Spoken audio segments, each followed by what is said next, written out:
Hello, everybody, and welcome to the Night Owl, a show that we do twice a week where we talk about all the latest in pop culture news, TV and movie reviews, gaming news, and just general conversations of the day. For those who don't know me, I'm Price of Reason, and with me, as always, is my co host, Professor Artoo. How's it going, Professor? It's going well. Nice into the semester now. All that's left is the bookkeeping. Sorry I couldn't be here on Tuesday.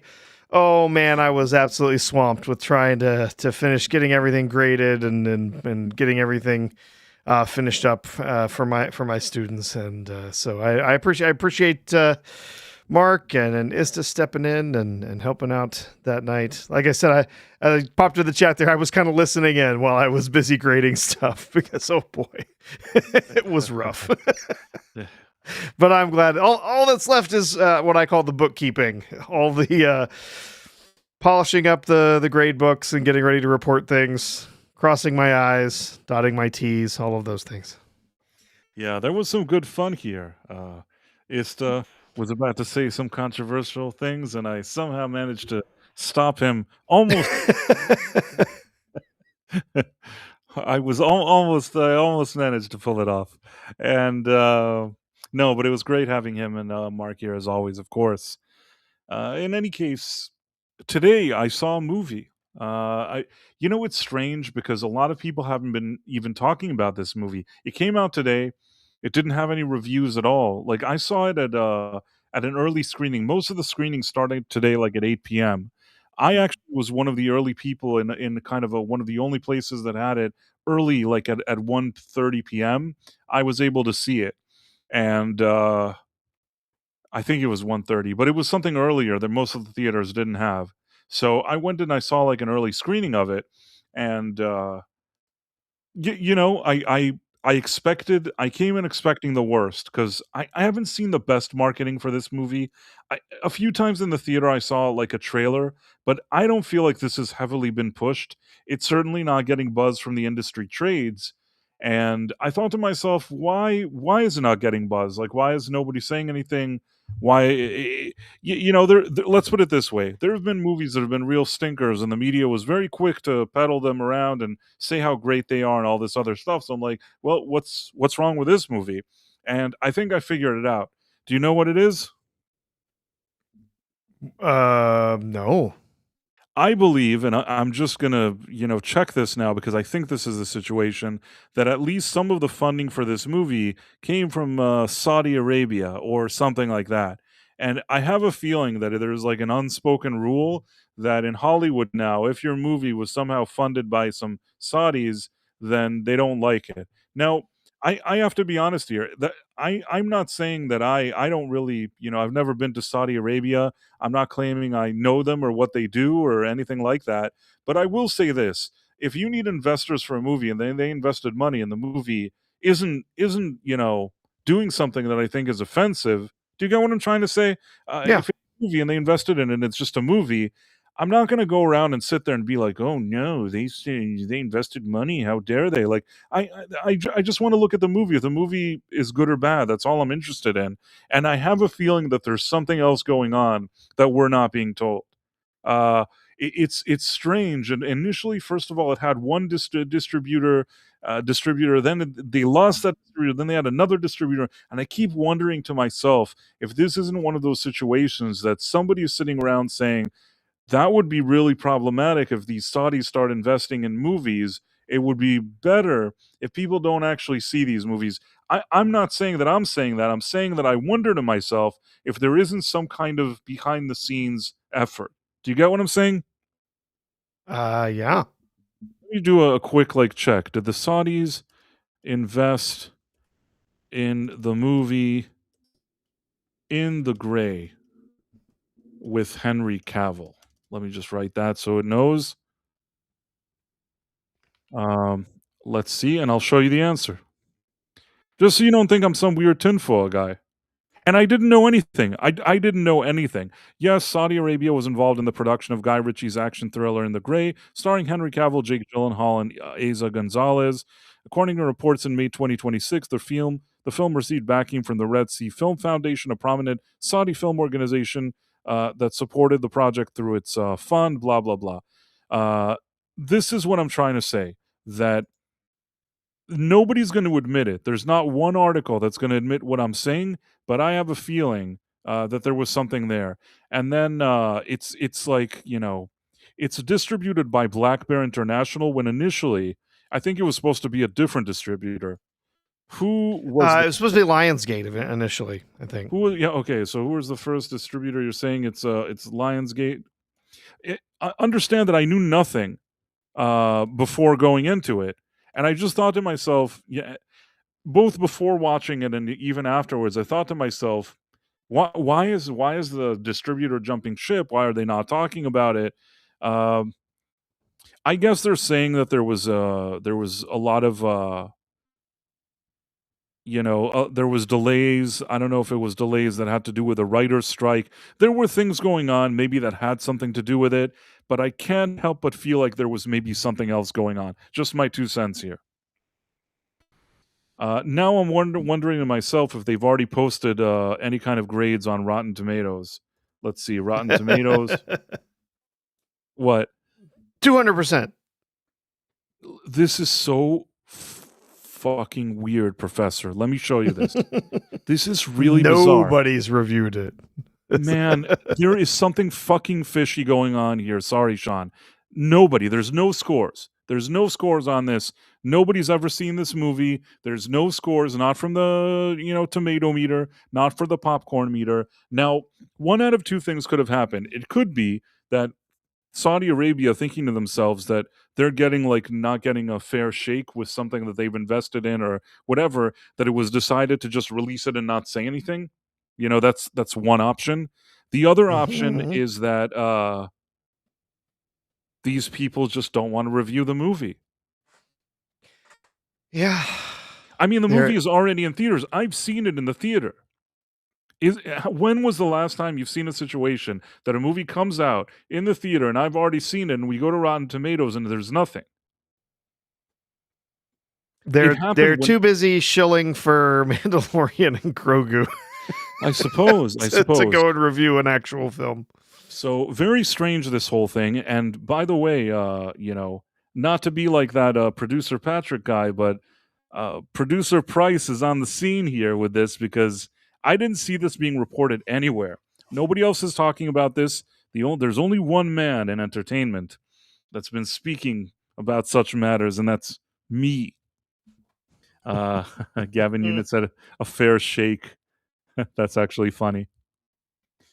In any case, I saw the movie and I guess I can talk about it now. So the movie is basically kind of I don't know if to say heist.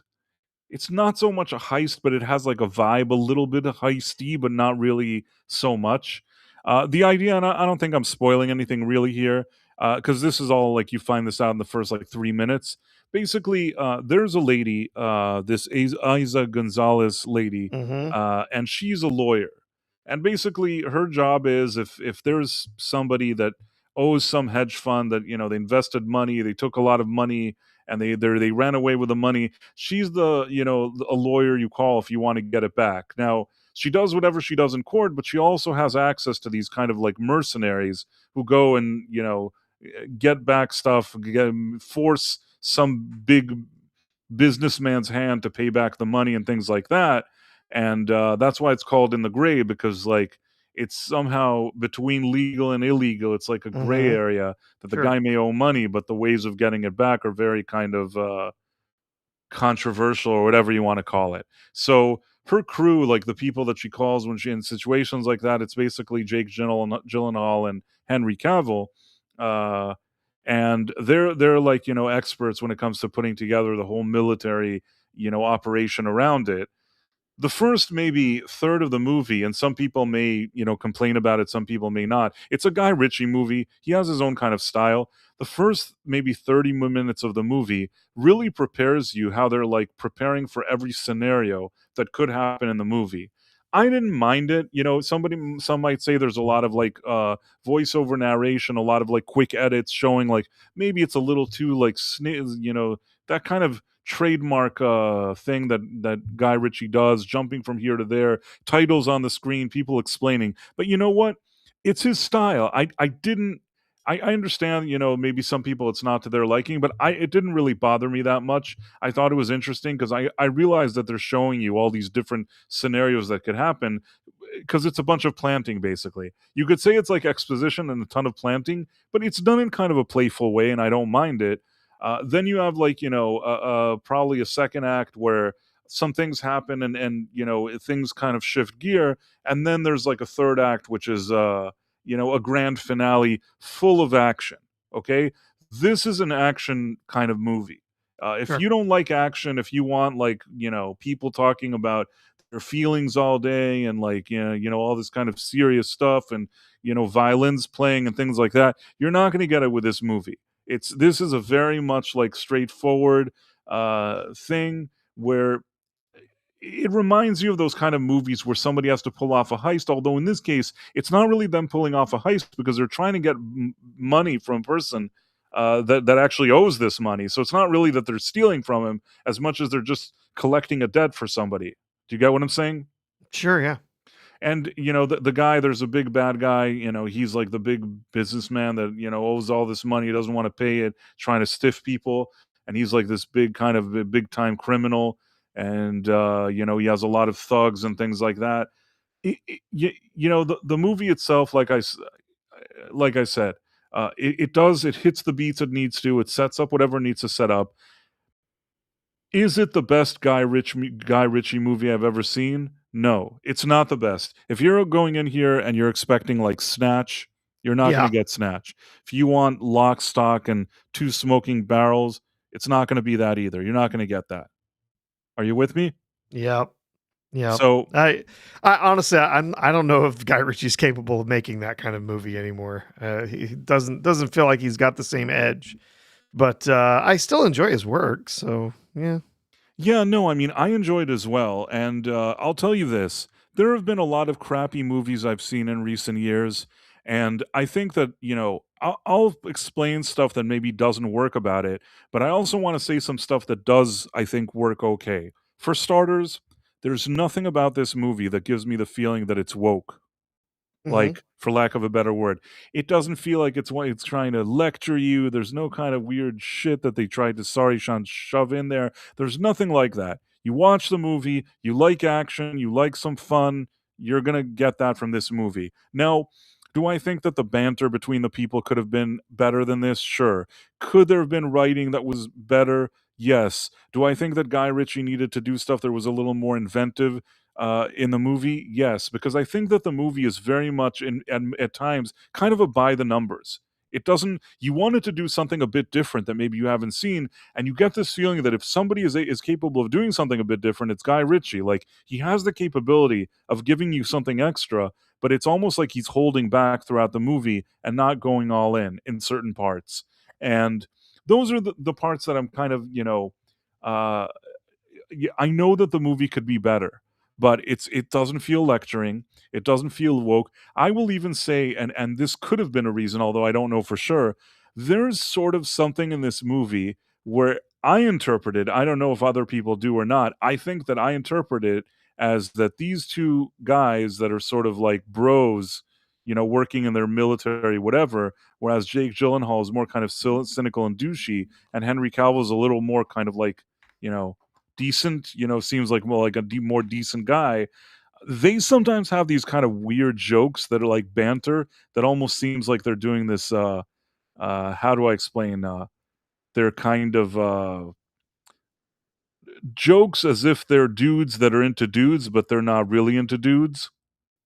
Oh yes, those are very popular in the '90s. Not so much anymore since comedy's Right, dead. right, and that's why I thought, like, because there's one part that they're in this, like, hotel, and I think that they're trying to claim they're trying to, like, fool somebody, so they're like, "Oh, like, this is my husband here," but, like, when they say it, it seems like it's a joke, you know what I mean? I'm sure, like, some weirdos will watch this movie and be like, "Oh, they must be a couple," but I didn't think that, I thought that they were almost, like, doing, like, jokes about it, and then, there's, like, a few things of, like them kind of taking other digs at each other that seem to be poking fun in that department, mild. If this was a 90s movie, if this was an 80s or 90s movies, these jokes would be like dial those up to 10. You know what I mean? Like on a scale of 1 to 10, they're probably like a 2 and a 3, very, very mild. But there's a few moments in there, and I'm just like, are they kind of laughing at the thing? I don't know. It was subtle, but there are some moments where that's a bit of their banter, where they're sort of like, it doesn't seem to me like they really are that, but they're talking to each other in a way that's kind of like has this kind of weird banter, if you know what I mean. But was there any bumming in it? No, there's no any kind of Istophobos saying jokes. Yeah, I mean something like that. Again, if this was in the 80s or 90s, these things would be like over the top. These are very mild in a few instances. Yeah. I bet you though that some critic is gonna watch and be like, I can't believe they use this immature humor. You know what I mean? Like somebody is gonna say that somewhere, but I personally didn't care. I didn't think it added much to the movie. I was just kind of surprised because I you usually don't see that kind of stuff in movies anymore, Well, unless yeah. like it'll be some weird conspiracy at the end that they're all like really they are that, but I don't think they are. I think it was meant more as like Yeah. they were sort of, They poking fun at each other. Well, the title of the movie is not Into the Gay. It's Into the Gray. Right, So, something like yeah. that. So something along those lines. In any case, Jake Gyllenhaal, I think that he's pretty good in this role. I think he works pretty well off to Henry Cavill. Henry Cavill is definitely likable. I will say another thing that I liked about this movie.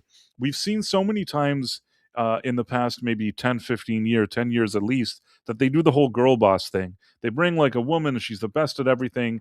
And I honestly thought that when the movie started and they showed me this like slick lawyer who's this Asa Gonzalez lady. I thought to myself, oh, they're going to do this thing. She's going to be this like annoying girl boss. But to the movie's credit, I will say this: they explain that she's really good at being this like no nonsense lawyer that even does like shady things and knows all these mercenaries. But the second something goes down, that's like security. I thought they're going to make it that she grabs a gun and she's the best too. You know what I mean? Oh, of course. Yeah. That's what I thought, and that's what Hollywood would usually do. In this case, no, though, I can tell you it is not the case. There's not a moment of like, I'm the mama bear here. She's good with all the boardrooms and the lawyers and all this shut, even talking to criminals about the legal stuff and how she's going to do this and going to do that. She's all like bossy. But once people start bringing out guns and there's like a real like security situation, she doesn't do anything. In fact, you see in a few moments that she's really vulnerable because she's like stressed out. She's trying to keep her composure because that's not her world. You know what I mean? That's not her like specialty. So and at the same time, once all the like kind of battle stuff goes on, that's for like Henry Cavill and Jake Gyllenhaal, and there's a few like other mercenaries around that are also working. That's their department. Do you get what I'm trying to say? They didn't do the thing where at the end, like they're standing there and they're in trouble, and they're like Henry Cavill is like a damsel in distress, and she comes and she saves the day. They didn't do that. You probably are saying, it's strange that I have to point that out at all. But in our day and age, I do have to point it out because every other movie would have this scenario, like I said. Mm-hmm. Recently I saw the movie like what was it called? Nobody 2. So you have that movie Nobody 2, and I thought the Nobody 1 was pretty decent. Nobody 2, at the end, the wife is the one that saves the day. Like he's just bumbling around, he's kind of an idiot, and at the end, like his wife, when the first movie was like, flipping pancakes or something, suddenly it's like, oh, didn't you know that she was like the best like sniper of all time? And it's like she's there, and there's like the lady is the criminal. The like the big criminal is Sharon Stone, and then you have his wife, and she's shooting like Sharon Stone, and then she has like her mama bear moment, like nobody messes with my man or whatever it is. It all really annoyed me, that whole situation in Nobody 2, especially since Nobody 1 didn't have it, and they really pushed for this to be like more girl bossy in Nobody 2. But I felt that in The Gray did not resort to that. It didn't go there. You may laugh at me now, and I could be crazy. Maybe those Saudis, when they invest in a movie, prefer not to see. You know what I'm saying? Like, Yeah. Well, I like mean, uh, clearly they don't mind a very attractive woman because was Gonzalez, lovely to look at. I want to say something to you. I saw a movie a while back with her in it, and I think that Phobos in the chat was like, "Well, she's really hot." And in that movie, I think they kind of toned it down, and they didn't. I could tell she was pretty, but I didn't think they really made her hot enough. I didn't hate her, but I wasn't as enthusiastic. And today, when I was sitting in the theater, I thought to myself, "Man, fucking Phobos. He was right. She is kind of hot." Yep. uh, She was one of the leads in the Netflix's Three Body Problem show. She looks very nice in that. She wasn't made up like a supermodel, right? She just, looked like a lovely woman. I'm trying to remember what else it is that I've seen her in. Isophobo says, but she's still the brains head of HR. Yeah. I don't think it's done like that. I don't think that when you finish watching the movie, you think, oh, like these two guys are bozos. I think that as the movie moves along, you understand that like Jake Gyllenhaal and Henry Cavill's character are very good at what they do. Like I don't think they come off as dumb or whatever. I also and I will say this, if you're already going to do girl bosses, which this one I think does a more measured situation and doesn't exaggerate with it in a way that like crosses annoying lines, having an actress that looks nice is very helpful. You know, I saw it and it's almost like, people talk about breaking barriers and all this other stuff and like diversity. And I just sat to myself and chuckled and said to myself like all they needed to do was to bring like a woman that looks nice. It seems so difficult, I don't know, they can't pull it off. They're like, "No, we can't do it. We can't bring a lady that looks nice." They put a lady that looks nice on screen, and I'm like, "Oh, she kind of looks nice." It really helps. You know what I'm saying? It gives you a good feeling when you're watching the movie, and I feel like men are very simple, and guys can be very forgiving because when a girl looks nice, and every scene you can tell that they're really pushing, they want you to know that she looks nice in every scene, you kind of like have a more positive feeling. She becomes more of like a femme fatale noir lady than Mm-hmm. just like a girl boss. You know what I'm saying? Yeah, I got you. So I that's remember. What I'm remembering her from, because someone was mentioned, or Ista mentioned. What was the Baby Driver? Yeah, that's. I actually didn't see that one. I'm thinking. I think of because I had to go look up her IMDb. Godzilla versus Kong. Although, yeah, she didn't have a very big part in that. But yeah, that and Three Body Problem. I think are the two things I've really seen her in previously. She was also. She's been in way more stuff than I thought. I didn't even remember a lot of projects. from Baby Driver. Didn't even remember that she was in it actually. Was she John Hamm's girlfriend in that movie? Let's see. Character's name is Darling. I don't know. I haven't seen it. I don't So remember. I yeah. haven't seen that in a long time. But Yeah. yeah, no, I liked what I saw. I thought it was good and have no issue whatsoever. It's interesting because I didn't see the Ministry of Ungentlemanly Warfare. It's Mm-hmm. probably the only Guy Ritchie movie, or at least in more recent years, that I haven't seen, and it has apparently Henry Cavill and Asa Gonzalez in it. Yep. I almost feel like Guy Ritchie, when he finds actors that he likes to work with, he'll work with them again. And I think Yeah. he's worked with Gyllenhaal, and he's worked with Cavill, and Yeah. he's worked with Gonzalez, so he just brought them back. Yeah. Uh, And Gyllenhaal and Gonzalez were together in the last Michael Bay film Ambulance from 2022. They were together in that. So they've worked try, together in the past too. I'm trying to think. Ambulance. Did I? What was that one? What was? Some robbers steal an ambulance. They're on a heist and it goes bad and they steal an ambulance when they're trying to get I feel away. like I missed that one. I have to watch it. Yeah. So yeah, so I guess he likes his the actors that he likes to work with. He brought them in there, and that's pretty cool. So I'm totally cool with that. And then what was the next thing that we were talking about? Oh. Is Baby Driver worth watching? Yes, it is worth watching. I'll tell you something about Baby Driver. You will run into a situation where you'll see Kevin Spacey there, and I know that Kevin Spacey. There's a lot of people that think a lot of things about him, but I don't think that like I think his acting is good, and if you separate whatever he is in his personal life, I think he's good in that movie. Yeah. I like him a lot as an actor. Personal life, I don't know. I mean, obviously he's never actually been charged, ever found guilty of any kind of you know, misconduct. There's been a lot of allegations out there. I don't know who to believe in that kind of situation.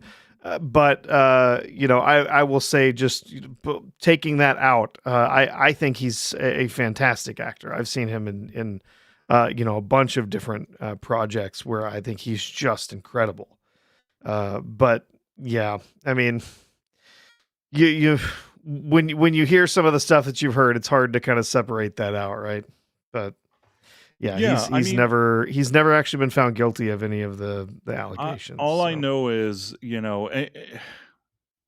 it's difficult, and we keep being put in this situation because we talked about it a bit. Dustin Hoffman, yeah, you Dustin know, Hoffman. and even recently, and I think it's in a different place with Michael Jackson because him, I think in a different category. I really think that guy was just a misunderstood.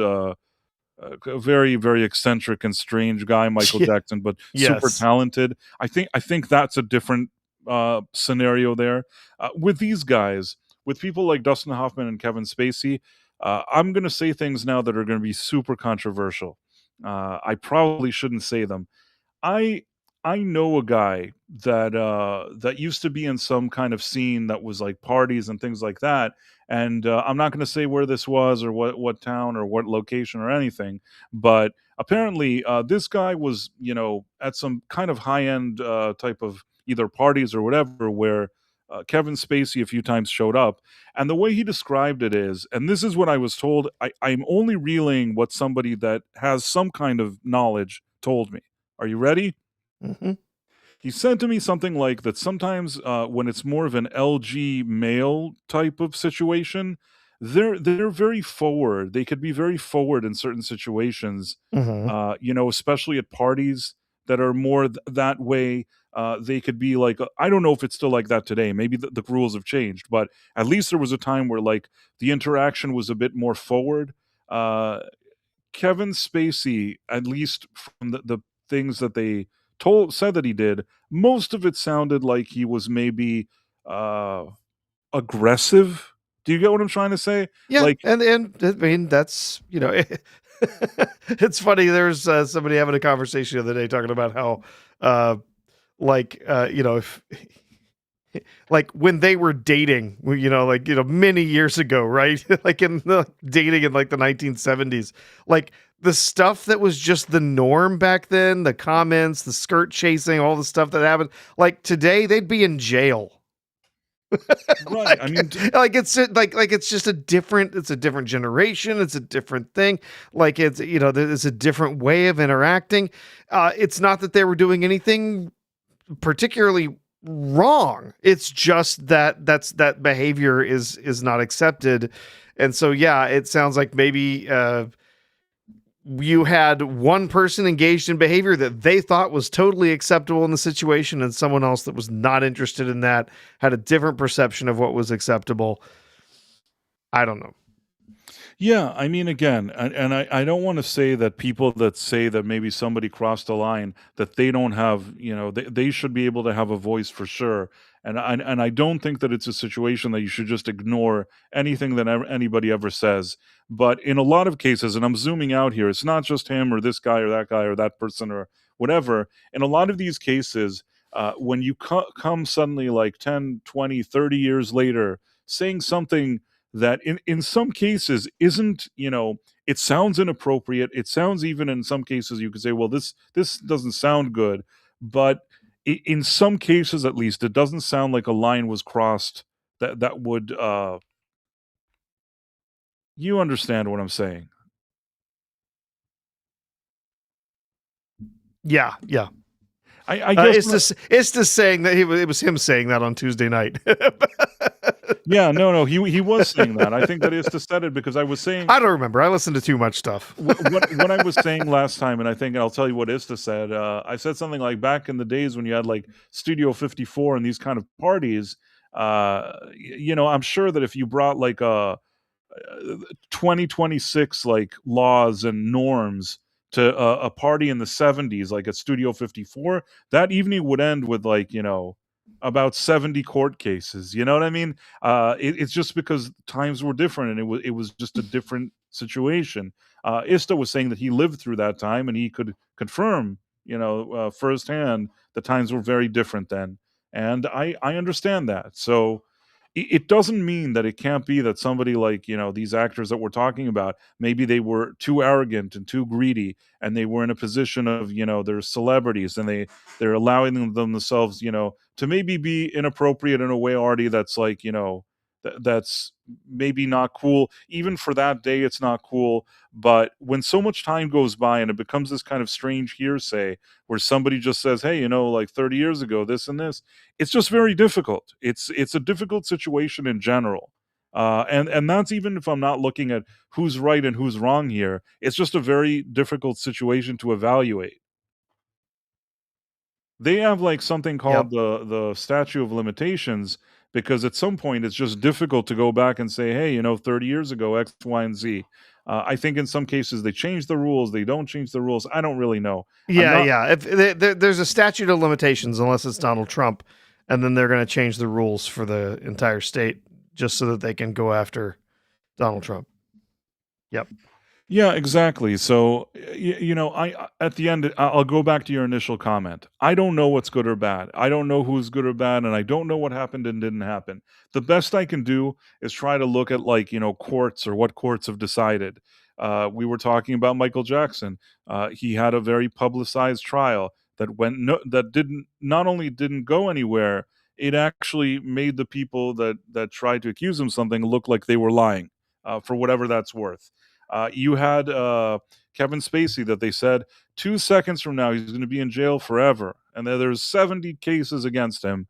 Nothing has happened. I don't. It's been years. I don't think anything has happened, and I don't think anything will happen. So at the end of the day, haven't really managed to really charge him with anything, really, or maybe they tried to charge him. He hasn't been found of any wrongdoing.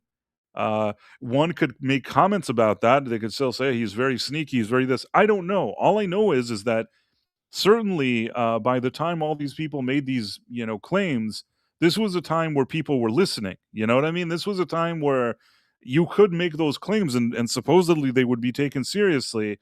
I don't know what happened to it, but nothing seems to have happened to him. So I don't know what to tell you. Neither do I. Right. Yep. But It's all, it's all just, there's so much hearsay. There's he said, she said, or he said, he said, whatever, which right? is a There's difficult a lot of situation. this. It's Yeah. just difficult. I'm not dismissing. I wanna make it No. clear. I'm No. not saying that somebody that says this and that and this and that, that I'm saying, "Oh, because you said it happened years ago, it's not important." I'm not saying that. I'm just saying that at the end, uh, if somebody keeps getting, but they charge them with all this, they tried all this stuff and nothing happened, I don't really know what to think. So, that's just my 2 cents. What I do know is if there's like a Baby Driver and it comes on, or there's a movie with Kevin Spacey, it's not going to keep me from watching the movie. I think he's a good actor, and due to the current status, I'm not going to not watch that movie. I'm also in Michael Jackson's case, I'm not going to not listen to his music. When there was his movie, I went to see it. You know what I'm saying? Mm-hmm. And also, even in the case that recently there was this movie with Dustin Hoffman, Dustin Hoffman was in it. I'm okay with that as well. Mm-hmm. I could be a terrible person, Yeah. Professor. What do I know? I feel Yeah. I don't know.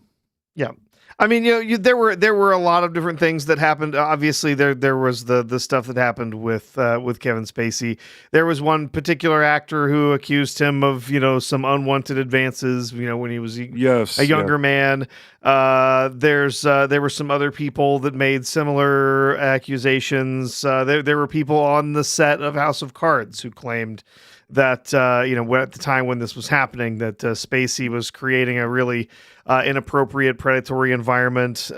It sounds like from all of these different allegations that Kevin Spacey was maybe a little handsy. He was groping people. This seemed to be a consistent theme from one That thing to another, that he was laying hands on people that maybe weren't very happy with the whole thing. he was very aggressive in his approach Yes, to, hitting on people and flirting with them, and maybe that's bad, and maybe yeah. there's something to that, but even with everything you've said, nothing has happened to him, you know what I'm No, saying? no. Like, I mean, other than obviously he's had repercussions for his own career, but that when they did, yeah, it was who was the actor, Anthony Rapp, that actually did bring a civil lawsuit against him, and ultimately the jury found him not guilty, right, or not liable, because it's not a criminal trial; it's just a civil thing. So they found him not liable on all accounts. So there was no real evidence there. There was nothing that they could say that he was actually guilty or liable for anything that happened. So. Yeah, obviously he's faced a lot of consequences in his own personal career, and perhaps perhaps that's okay. That's if there's people that are saying, "Look, I don't want to work with him anymore because of this, that, or whatever," then I mean that's there's plenty of other actors who've gotten the same kind of response for different kinds of things. There were plenty of people that didn't want to work with Marlon Brando, later in his life, and it wasn't because he was handsy. It wasn't because he was just he really was groping kind of people. It's douche. because he was just an awful person, Yeah. right? He was impossible to work with. And he was terrible to the people Great actor, though, that great were actor. incredible actor, especially in his younger days.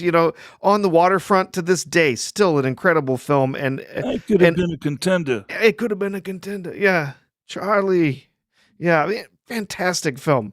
And a great performance from him. Every accolade he got from that here, the Godfather, and other things that he did. Like he's earned amazing accolades from those. But at the same time, it was pretty consistently known that the further he went on in his career, he got more and more difficult to work with, to the point that nobody wanted to work with him.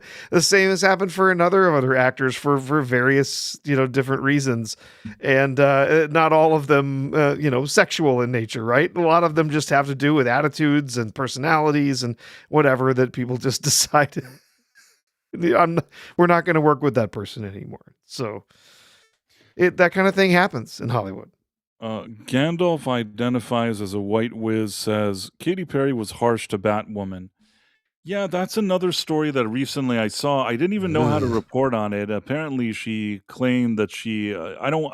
Sometimes I'm afraid to, not on the Rumble side, but on other platforms. I don't even know what I can say. But apparently, Katy Perry, she shoved her privates in the face of the Batwoman. Yes. Yeah, I will say this, that Ruby Rose actress from Batwoman, she seems kind of like a nut to me in general. Regardless of what happened or didn't happen with Katy Perry, she seems kind of out there to me. Even that whole situation with that Batwoman show, maybe I'm being mean because the Batwoman show was so bad, so I'm kind of placing my feelings about the show on the actress, but have never really thought much of her. At the same time, it's not like I'm sitting around. I'm not standing Katy Perry either. Mm-mm. I don't really know what happened or why she would want the other lady to be in her privates. This is a very very strange story. I don't know what to do with this story, Professor. Mm. Yes, the astronaut Katy Perry. She's the biggest astronaut. Um, Police Batwoman told that story for years as a drunk party story. Mm. Hey, even I have better stories. Let me see for a second. Marlon send me a back of butter. Yes, that's from that movie, that kind of semi-erotic movie that got him in trouble. Oh, you can put Putin's comment up there, because Where's it says not a solid critique. let me see if where do you see it? Just up a little bit. That's But not a yeah. solid critique. Brando would not work more time that his contract said, not without being compensated. Brando is the second highest paid actor for screen time.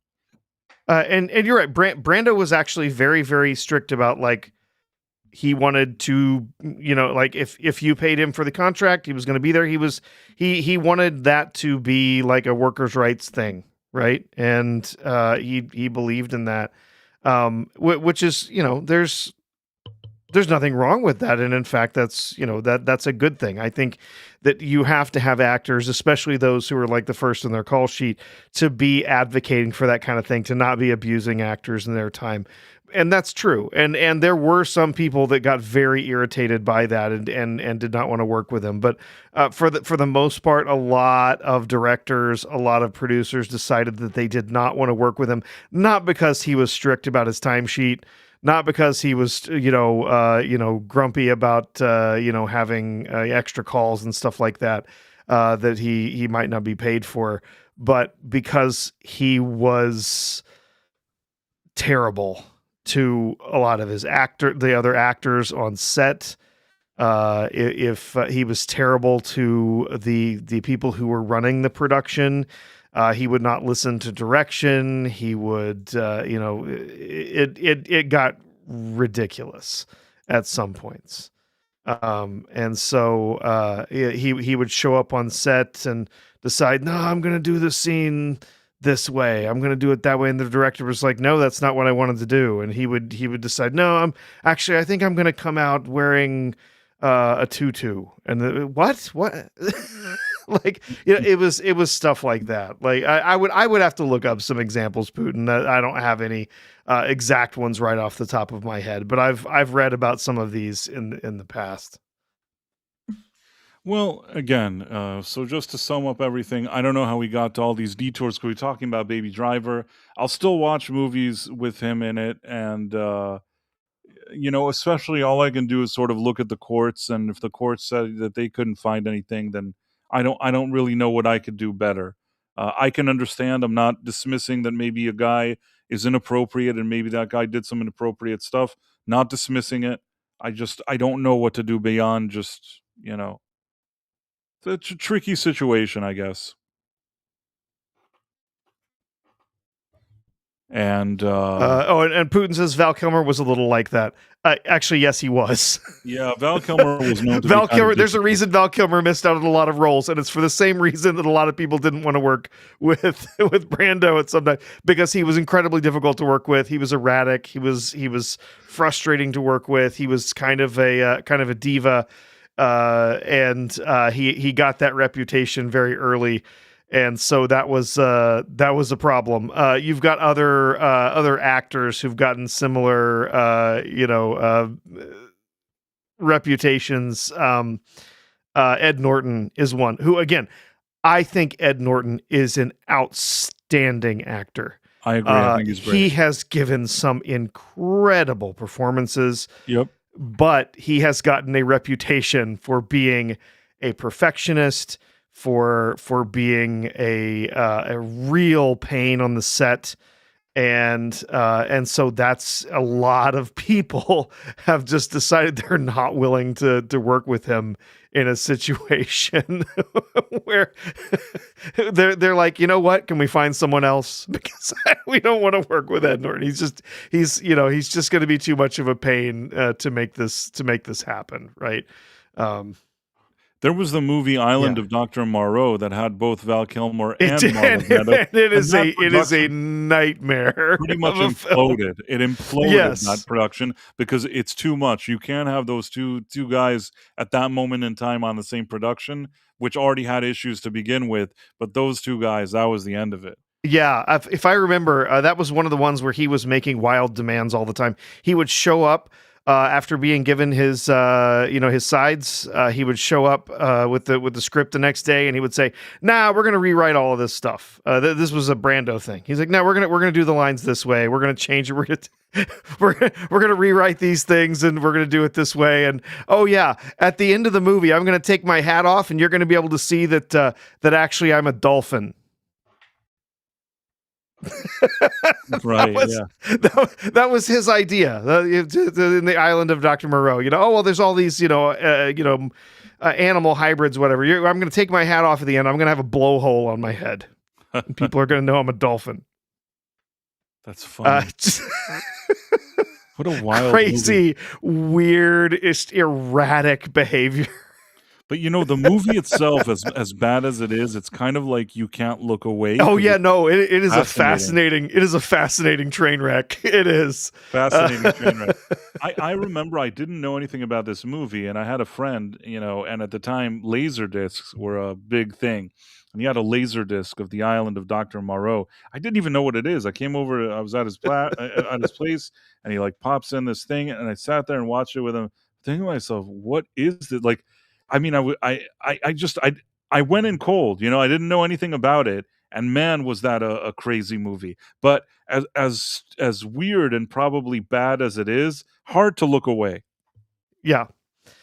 In Brando's last film, The Score, Brando showed up on set on the first day naked from the waist down, so that they would be forced to frame the shots from his shoulders up to hide how fat he had gotten. You know what? He was still decent in that movie. I didn't hate the movie, and I didn't hate him in it. So I heard later that he was a pain in the ass. And yes, he refused to take direction from Frank Oz, who was the director of the film, and repeatedly referred to him, and not as Frank, not as the director, not as Ozzy, frequently referred to him as Miss Piggy. Ah, Miss Piggy. Yes, I thought it was Fozzie Bear, but you're right. It was Miss Piggy. Well, Putin says Brando showed up late for Apocalypse. He also showed up overweight. He read Heart of Darkness, shaved all his hair off, and then improvised the great scenes. Yes. You know what? Again, in every production that he annoyed everybody, still when you roll that camera, he does whatever he does. He's an incredibly talented, great actor. Again, just like we were saying, there's some actors that gained these reputations, right, where people didn't want to work with them anymore, and some of them, especially Brando, lived up to that on a regular basis when they showed up for a film. Yeah, so that's what we have with all of that. We took a bunch of detours here. Yeah. More importantly, back to what I was trying to share. Why am I not sharing? Yeah. Did I share this before? Or this is the first time I'm sharing it. You shared it before. Yeah, we saw there's nothing on the tomato meter. Although it does say there are reviews. It's just there's not enough yet to fill the tomato meter. In the Gray is a solid but not quite memorable entry in Guy Ritchie's filmography. Fair enough. Brian Orndorff. There's a blast of violence waiting at the end of the effort, but it takes some work to stay involved in the convoluted, undercooked screenplay and lifeless performances. Depends. I mean, again, if you were expecting like Gone with the Wind or Citizen Kane, you're not going to get it from this movie. If you want a serviceable enough action movie, and that's the best way I can describe it, I think that it does whatever it sets out to do. It's not the best at what it does. It's not going to stand out as the greatest action movie. It's not going to stand out as the greatest Guy Ritchie movie. But I didn't sit there hating it. I thought that there was enough kind of breezy, pleasant, and at moments even fun just to get through it. It's not the top tier, but it also wasn't the worst movie I've seen. The main reason to see this film is to see Gyllenhaal and Cavill in action. That's fair enough. In the Gray never quite seems to decide which narrative style it wants to adopt. Classic crime fiction, frenetic action, suspenseful thriller, or drama focused on the relationships between its protagonists. I think that it's just sort of a hybrid of a lot of these different things. And I'll say that the relationships between its protagonists, they don't dwell on that too much. It's not that kind of movie. There aren't people like standing around and having these heart-to-heart conversations for 5 hours with each other. If you're looking for heart-to-heart and violins and talking about feelings, you're not going to get it from this movie. Do you get what I'm saying? Like, This is not that kind of movie. So I don't think that the relationships are really... I don't think anybody needs to discuss relationships more than they're discussed here, which is pretty much at a minimum. And sometimes in a movie you don't need that. So in that case, I actually don't agree with that point. Uh, about as generic a slice of action spectacle to grace the smaller multiplex screens as we've seen in some time. Fair enough. Fair enough. This is not. I said it again. Not reinventing the wheel. Not a disaster though. It's okay for like an action movie if you enjoy that kind of thing. Uh, it may not sit along Guy Ritchie's very best work, but it serves as a stylish reminder that when he stays in his lane, few filmmakers make crime capers feel this effortlessly cool. So I thought that, for the most part, the ones that were positive, which again, none of these people gave it a 5 out of 5. They're being like, they're saying, okay, it's not the greatest movie, but it's a decent action movie. And the ones that are like talking, oh, well, what about like their feelings or whatever? They're people that probably are not right to watch action movies, anyways. Do you get what I'm saying? Like, if you wanted them to like speak about their feelings, I think that probably is it's not a movie for you. Not gonna be the one. Yep. No, that's not what's going on here, and Guy Ritchie isn't really known for that. I don't remember watching ever, like, a Guy Ritchie movie that he's like everybody's talking about their feelings all the time. Can't think of even one like that. Usually Guy Ritchie, there's some, like, cool, like, cuts, cool edits, slick, like, shots of this, shots of that. Everything just kind of moves along, and sometimes there's a little, like, cool music in the background. That's Guy Ritchie. He's like, he has his style, and it's not like talking about his feelings. Maybe there have been movies that he did that he talked about his feelings. I just don't remember them. I don't remember one movie that dwells like, you know, it's not like modern day MCU, if you know what I mean. Gotcha. It's not But like what? But frankly, I don't want anything to be modern day no, MCU. but you know what I mean? Like when I watched like the Fantastic Four, one of the things that annoyed me so much, the most recent one, was that there were times that people were just standing around talking about their feelings, and there's all these like violins playing in the background, like the most annoying violins, and I'm like, man, this is like some shitty telenovela, and that's what annoyed me about Fantastic Four. I didn't get that feeling from this movie. This movie, like you could claim that Guy Ritchie is capable of better banter, better dialogue, more interesting developments in the script, do things that are a little more unexpected twists. I think that there's Guy Ritchie could have done some more, and he's capable of it. He's certainly capable of it. So I would say that most people, if they like Guy Ritchie, and at least some of those top movies of his, they'll feel a little disappointed that they'll feel like he didn't give it his all. He didn't give like, that extra push. But at the same time, still better. I've seen a lot of crappy movies that I could barely sit through. This wasn't one of them. This was not one of them. Well, that's good. So that's what I have to say. I may do a review and just give like a proper score, but I'm trying to decide what I would score this thing, and it's a difficult choice. Perhaps if it didn't have a cast that I enjoyed as much as I did and like had a stylish vibe to it, this could have been, something in the low to mid 60s. But because I feel like it had a stylish cast and like it was kind of made in this breezy, kind of cool way and a bit, like I said, stylish and all that, maybe I would have given it like higher 60s if I'm in a super, super good mood. If I'm really in a good mood, maybe like I'd give it a 70. That would be very generous, but I could maybe do it just with the fact that I like the style. I like Henry Cavill. I even like, Jake Gyllenhaal in this and Isa Gonzalez. I mean, I'm willing to give Guy Ritchie a few points for putting a woman that looks nice in his movie. Mhm. We need to reward Yeah. such things. I'm not going to reward him with 40 points, but maybe like 1 point. Maybe instead of like 60, maybe instead of 69, I'll round it up to like 70. I'll be like, "Come on, guy, you did it." This could have been a movie that maybe would have been like, let's say, a 65 out of 100, but because of some of the stylish decisions, 68 for Guy Ritchie, another 1 point maybe for Henry Cavill, so 69, and then at least 1 point for Isa Gonzalez, looking nice in the movie.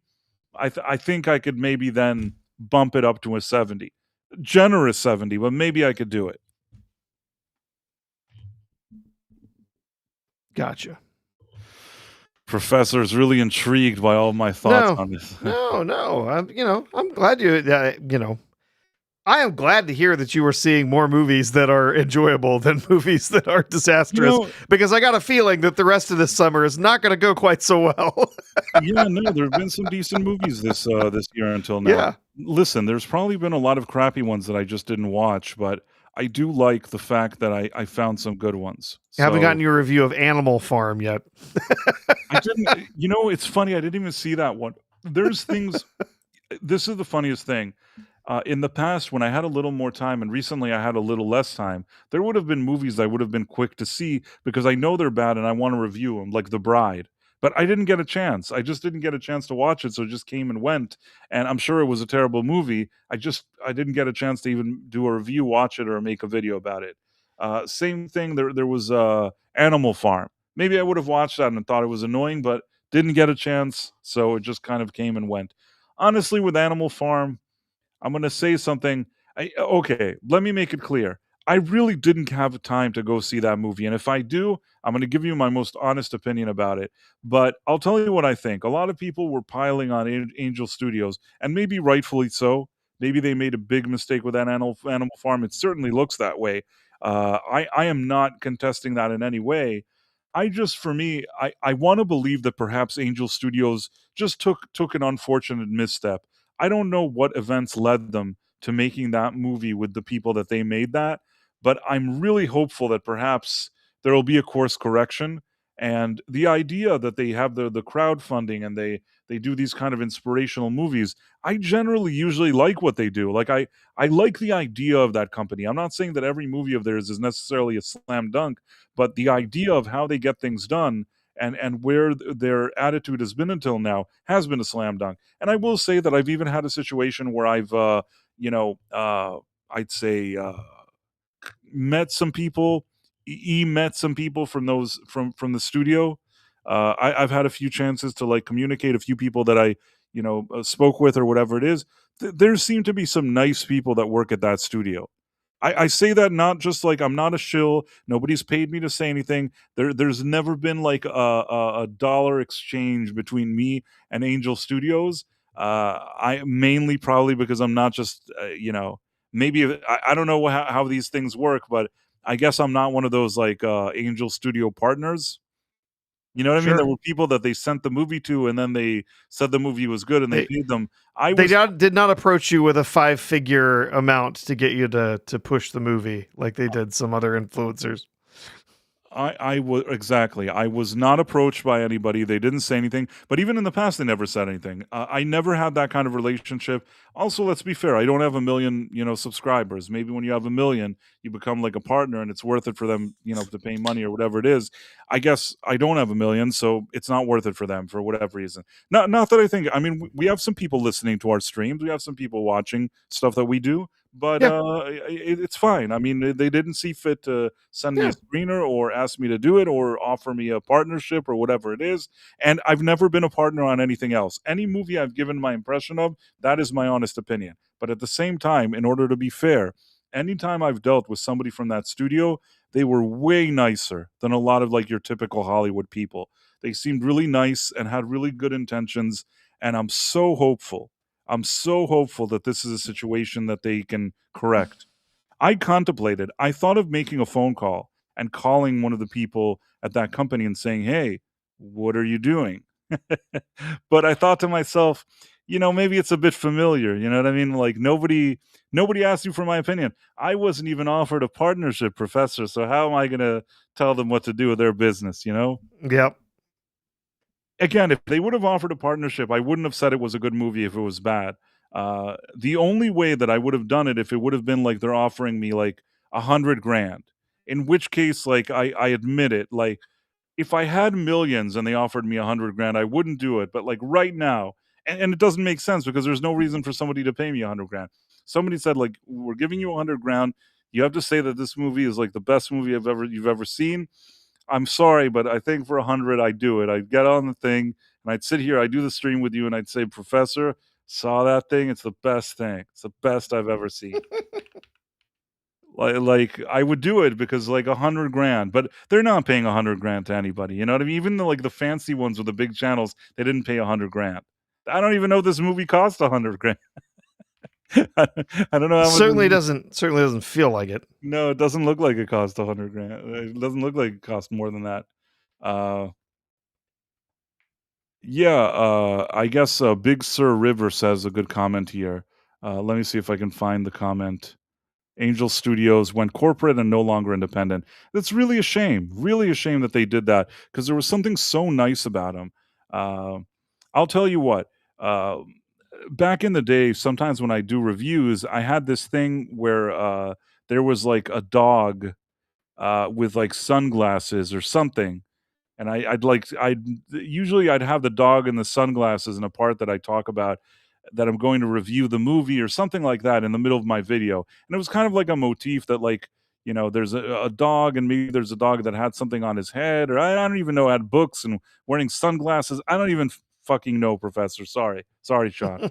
So, I talked to somebody at that studio and they basically once they just sent me a screener without asking anything. They didn't say you have to say you like it. You don't say you do. You don't say you don't. No guidelines, nothing. Here's the screener. You can do a review on it if you feel like it. And I did the review and I posted it. And it's not like I did the review and it was like a 10 out of 10, Professor. You know what I'm saying? Mhm. It was not a 10 out of 10. I explained what I thought worked about the movie, things that I thought could have been better. But in any case, I did the movie, I did the review, and one of the people from that studio, actually, it's a really long story, but I actually spoke with them. It wasn't just messages. I spoke with somebody, and they said to me, "Hey, we all love that you have like a dog in your video. It's so nice that you have like the dog with the glasses." And like all this stuff, it was such a kind comment. You know what I mean? Like it felt Mhm. like something very not Hollywood. You know what I'm saying? Mhm. Like, they weren't upset that Yeah. I had some criticism, and their main reaction was, "We sure like the dog, like, with the sunglasses, that was so nice that that was in the video," and they said it sincerely, in a really kind of not pompous and nice way, and I'm like, "You know what? These guys look like genuinely, at least at the time I thought, and this is a few years back, a good group of people that are working here that are trying to just, like, listen to their customers and crowdsource and do this thing," and I like that vibe. Now I don't know. Maybe they have changed. Maybe it's not the same as it was, and that would be very unfortunate. That would make me sad because I wish they wouldn't change. Them being just some weird corporate, like weird studio is the opposite of what they're supposed to be, in my opinion. Yeah, there have been some stories going about around Angel and some of the stuff that they've been involved in recently, and how their operation has changed from what it was earlier. And yeah, in fact, as real life fake wizard did a whole thing about it a few weeks ago, and talking about how some of their early big successes. How they you were taking in a lot of money, but very little of it was actually going to the creators, and stuff like that. So, yeah, I don't know.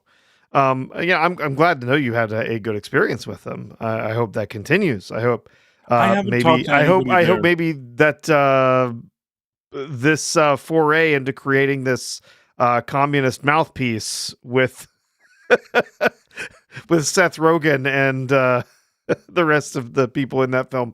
That maybe that's just a one-off. Maybe they realized they went the wrong direction with that one.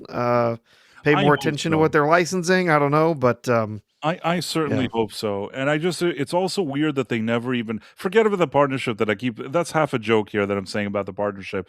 I didn't need anybody to offer me any partnership. Like I said, I don't have a million, subs and things like that. I don't know who they offer that to, but, it was strange that almost every other movie they've had, they've given me, a screener, not demanded anything in return. They're just like, "Hey, here's a screener if you get a chance to watch it, or, you can always share your thoughts on it." And I've always been honest. I've never, there's no movie that I've seen of theirs that got like a 10 out of 10. You know what I mean? Like I don't do that. I've always been honest with any kind of critique that I have. I will still say that it's odd that I didn't get that usual email of here's the screener for Animal Farm. I don't know what it means, but I didn't get it. Mhm.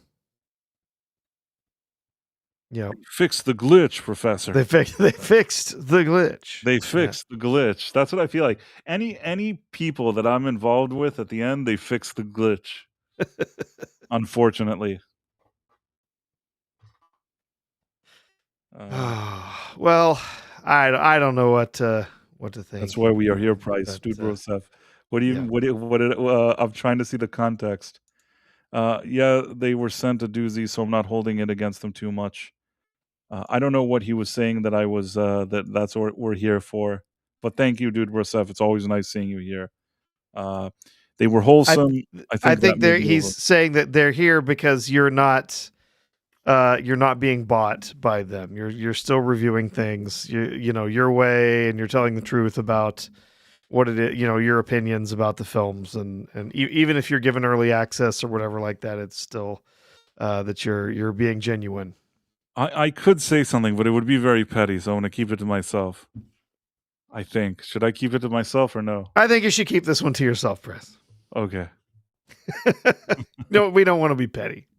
All right. I won't be petty. I'll keep it to Dude myself. Bro says we trust your opinion, even if we disagree. I So there understand. you go. So, in any case, that's the In the Gray review and our little talk about Angel Studios, which I don't know how we did this detour, but we're all about detours, so we did another one. Woohoo. Now, there's another thing going on here. This thing with the casting with Christopher Nolan's Odyssey Oh just keeps boy. getting worse. The Odyssey. Odyssey. Odyssey. Yeah, I don't know. Uh been workshopping that one for a while. It still hasn't come out right. But yeah, oh man.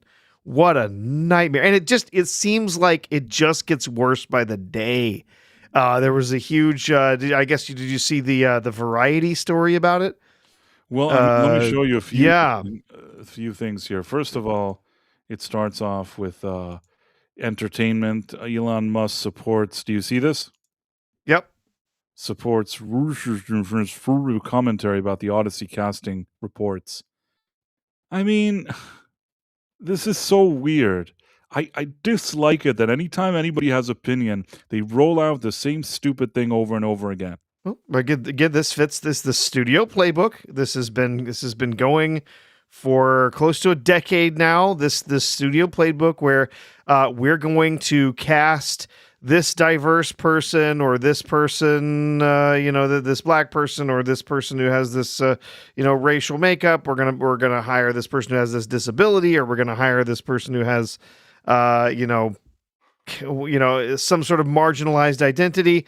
And what we're going to do is we're going to use that as armor for this, as protection for our project. So if anybody says anything about our project that we don't like, we can just call them names. This is what they've been doing. Disney's been doing this. Marvel has been doing this. Other studios have pulled this crap with their films and stuff, where they do this ridiculous stunt casting. They bring in this race blind casting. They bring in all sorts of where they're changing the races of characters and all sorts of stuff. They bring all this stuff in, and then if you say ew, why did they cast this character? Why did they cast Snape as a black man? He's not black in the books. And they come out and they say, oh, so you're a racist, huh? You don't like our project because you're a racist. And you're saying, no, that wasn't what I said. I asked why you changed the character. Like, why did you do that? No. You, if you question it, you're a racist. You're a terrible person. Why did we have Cleopatra being played by someone who's black? She wasn't black. She's a historical human figure. We know her racial, like we know who she was. Like, why did you make her black? Oh, you're a racist. My grandmother always told me she was black. So, get out of here. They do all of this casting to use it as armor, to use it as protection so that they can deflect any criticism of their project. It's the same playbook they've been playing for a decade now. Yep, and these articles are just so pathetic at this point. I looked at the tweets that he did. Nothing here is serious. I mean, you could have an opinion. Personally, I've said this because I've said it before, and I'll say it again. When this whole thing with Lupita started, people started sharing this photo in a movie where she was just, roughed up in a scene, and she's Yeah. playing like thing, and she's being roughed up. It's really disingenuous to use that specific photo. I personally, and this is just my own personal opinion, I don't think like she's. I mean, I don't think she's repelling or anything. I think she's No. cute, but first of all, I think she's cute and I don't dislike her, but is she the most beautiful woman in the world? That I'm not sure about. Does she match? Forget about it if she's the most beautiful woman in the world or not. Does she match the description of what would be this character? I don't think so. And I Hmm. think that that's the problem here is that it doesn't it's one of those cases where, and there's for no other word that I could say it, is that Christopher Nolan, especially after Oppenheimer, which wasn't a diverse movie, I think that he went very, very woke. I think that some people talked to him and said, "Hey, you're not woke enough. Everybody's done their part, and you haven't done all this stuff. Like, why aren't you doing it?" And then I think he said, "That's it. I'm going to do one movie, and every single woke thing that I can do, I'm going to shove it into this movie, and everybody's going to go see it because I'm Christopher Nolan and I'm the best." But a lot of people have been on that mountain thinking, I'm so great, I can pull this off because it's me. It kind of reminds me, although I don't think he's Christopher Nolan, but it's like when Kevin Smith took over He-Man, he's like, everybody respects me in that community.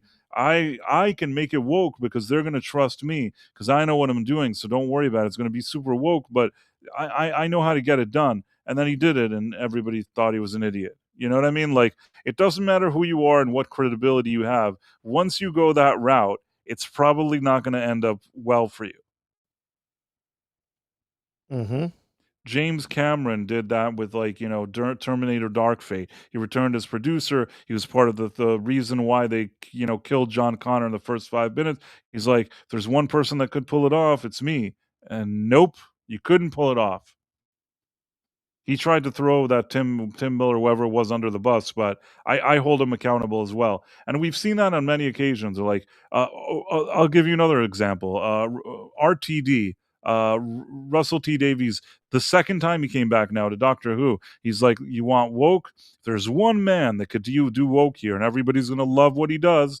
There's one man that has the credibility, the fans, the backing that can get it all done. It's me." And then he made it the most woke Doctor Who. And what do you think happened? Do you think anybody went and said, "Oh, 20 years ago you did something good"? No.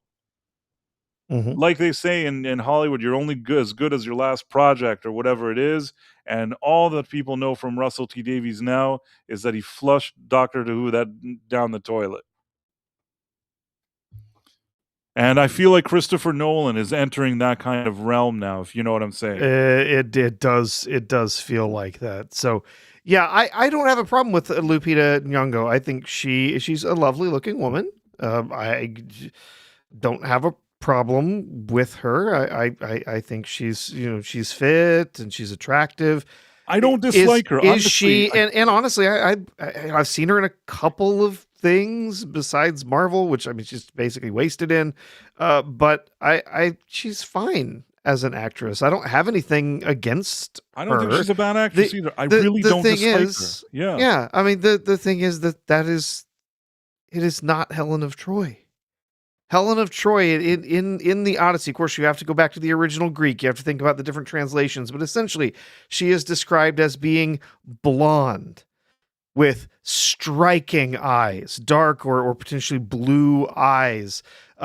She's described as basically being sort of tall and graceful, and she's also described numerous times as being an Argive or whatever, which means she was Greek, right? She was, her appearance and her her racial makeup was Greek or of a Greek ancestry. She was not black. It's it's just that simple, right? And well, but she could have been. She's not. She's whatever. She's a fictional character. Well, we think she's fictional, although there's some evidence potentially that she might just be semi-fictional, right? That perhaps that there was this actual woman that the story came down from, and it's just sort of been lost to time. For a lot of time there were people that thought Troy was just a made up place, and then they found it, right? So, right, there's it's something that's just so far back in history that it has faded into myth, but that doesn't mean that there wasn't actual history behind it. In the oral history that that was passed down. And so, yeah, it's not Helen of Troy. It doesn't match with the original text of what was being described, and it's frustrating to see that. And then you see there's plenty of other stuff that's thrown in here, other weird changes that they're making. You heard the thing about Travis Scott now. That's also ridiculous. I don't know why. Like, Travis Scott is an annoying rapper. It's fine if you like his music. I personally couldn't care less about him or his music. His best achievement is that he. It's not even an achievement. Sorry, I'm not even going to give him his achievement. But he was with like Kylie Jenner, who has $1 billion, I guess, and he had a Uh-huh. baby with her. So that's like quote unquote his best achievement, I guess. Aside from that, have nothing good to say about him. I don't care about his music. His music, to my ears, sounds like crap. There's nothing about this guy that's of interest. He But seems he's gonna be he's gonna be Homer. He's gonna be the narrator of this story. And now there's people saying they're wondering, wait, because of the way that Nolan is talking about it, how oral history is like rap, whatever, is he going to be rapping his narration of this story? I hope not. That'll be just Oh a my real god! bummer. Know what, Price? No, I hope he does. I Yeah. want this to happen. I want him to be rapping the narration for this. This is going to be an absolutely epic failure of Nolan just going completely off the charts, doing everything the way he wants to do it. No interference from anybody else. Just his ego and 100% Nolan. Like it is going to be completely wild, and it is going to be loathed by so many people. And then there's going to be this group of people who are the Nolan acolytes, the people that no matter what he does, they are going to be bowing at the altar of Nolan, saying it's the most amazing thing. And they're going to pull that same thing. You wait, it's going to happen. They're going to do the same thing that has happened time and again. With They're like going to The say, Last Jedi, yeah. you are just not smart enough. You don't get it. You don't get it. That's why you don't like this movie, because you're too stupid to get it. They're gonna pull this crap out and tell us this stuff when everyone is going, this is a huge mess. It's awful. I think that's what you wrong says. Paige Elliott is the ultimate Achilles heel. Everything she is in dies. I could get into trouble here too, Professor. But personally, I wouldn't want Paige in my. If I had a movie now, I wouldn't want Paige in it. Because I don't really know what to do with Paige. Do you get what I mean? Mm-hmm. I think that back in the day, she was, a decent actress. Can I say that now? Yes. Now I understand. Now I understand. Christopher Nolan, he had her in that movie Inception. Mm-hmm. He had Ellen Page in that, when she was Ellen Page. I don't know what I'm Mm-hmm. supposed to say now. I don't know how to get out of this. Yes. Well, Formerly you can known. just move on. Just move on. In any case, Yes. when she was in that movie, maybe he felt like, oh, I want to do a solid here, because maybe she doesn't get like as much work now. But it's really difficult because let's say I'm making a movie, okay? And I need a big muscle man to do like this like cool action. So can't take that can't work, right? On the other hand, I need this like very appealing damsel in distress, right? Well, that doesn't work either. You know what I mean? Yeah. I'm trying to think what role would be suitable. Uh, Maybe there is a role. I can't think of it. I'm trying to think like, but maybe the kind of movies I like are movies that are not really a thing. I'm not saying that there's no role for her, no movie for her. I just if I was making a movie, I don't know what I would do. Like I don't know what role H would play. Sexless, bland, uh, one of the fates or something. I don't know. Weird. Right. There's other stuff about this movie too that's just it's driving me nuts. It's stuff that's starting to leak out. We're starting to hear more about, and it's not just the casting and stuff. Obviously, I think you guys talked about it on Tuesday. Some of they're basing this off of a particular translation of the Odyssey. Were you guys talking about that on Tuesday? I don't even remember, but Okay, it's well, possible. there's different translations for this that are out there, obviously, because this is ancient Greek, you know Folsom Lockdown is poetry. saying Yeah. maybe she can be Tom Cruise's stunt double since he's getting older. Oh gosh.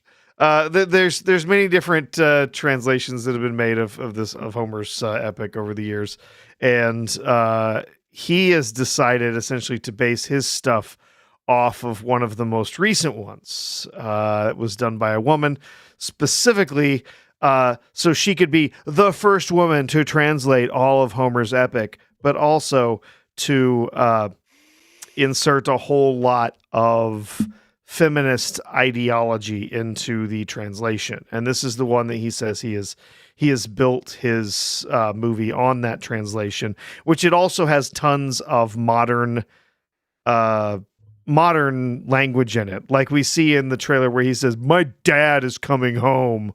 It's like, oh jeez, just stop. Looks awful. So there's going to be a lot of that in here, but also there is a whole bunch of other there's just little things like we hear this, oh well, he doesn't want an orchestral score because, well, there wouldn't have been there were no orchestras when this was to take place, right? So, oh, we're gonna be very, very strict about adhering to this little piece of the history of the Odyssey and when and the time that it was made and whatever. But then they have a bunch of characters running around in this weirdly colored plate armor, which did not exist back then. They didn't have that. And then you have these other weird things that are going around, like I said, the modern language. And then also he is trying to completely eliminate the idea of the gods. They're not mystical. They're not gods. Everything's supposed to be like in some way like based in reality and in science or something. So the gods are going to be what? Like I don't know.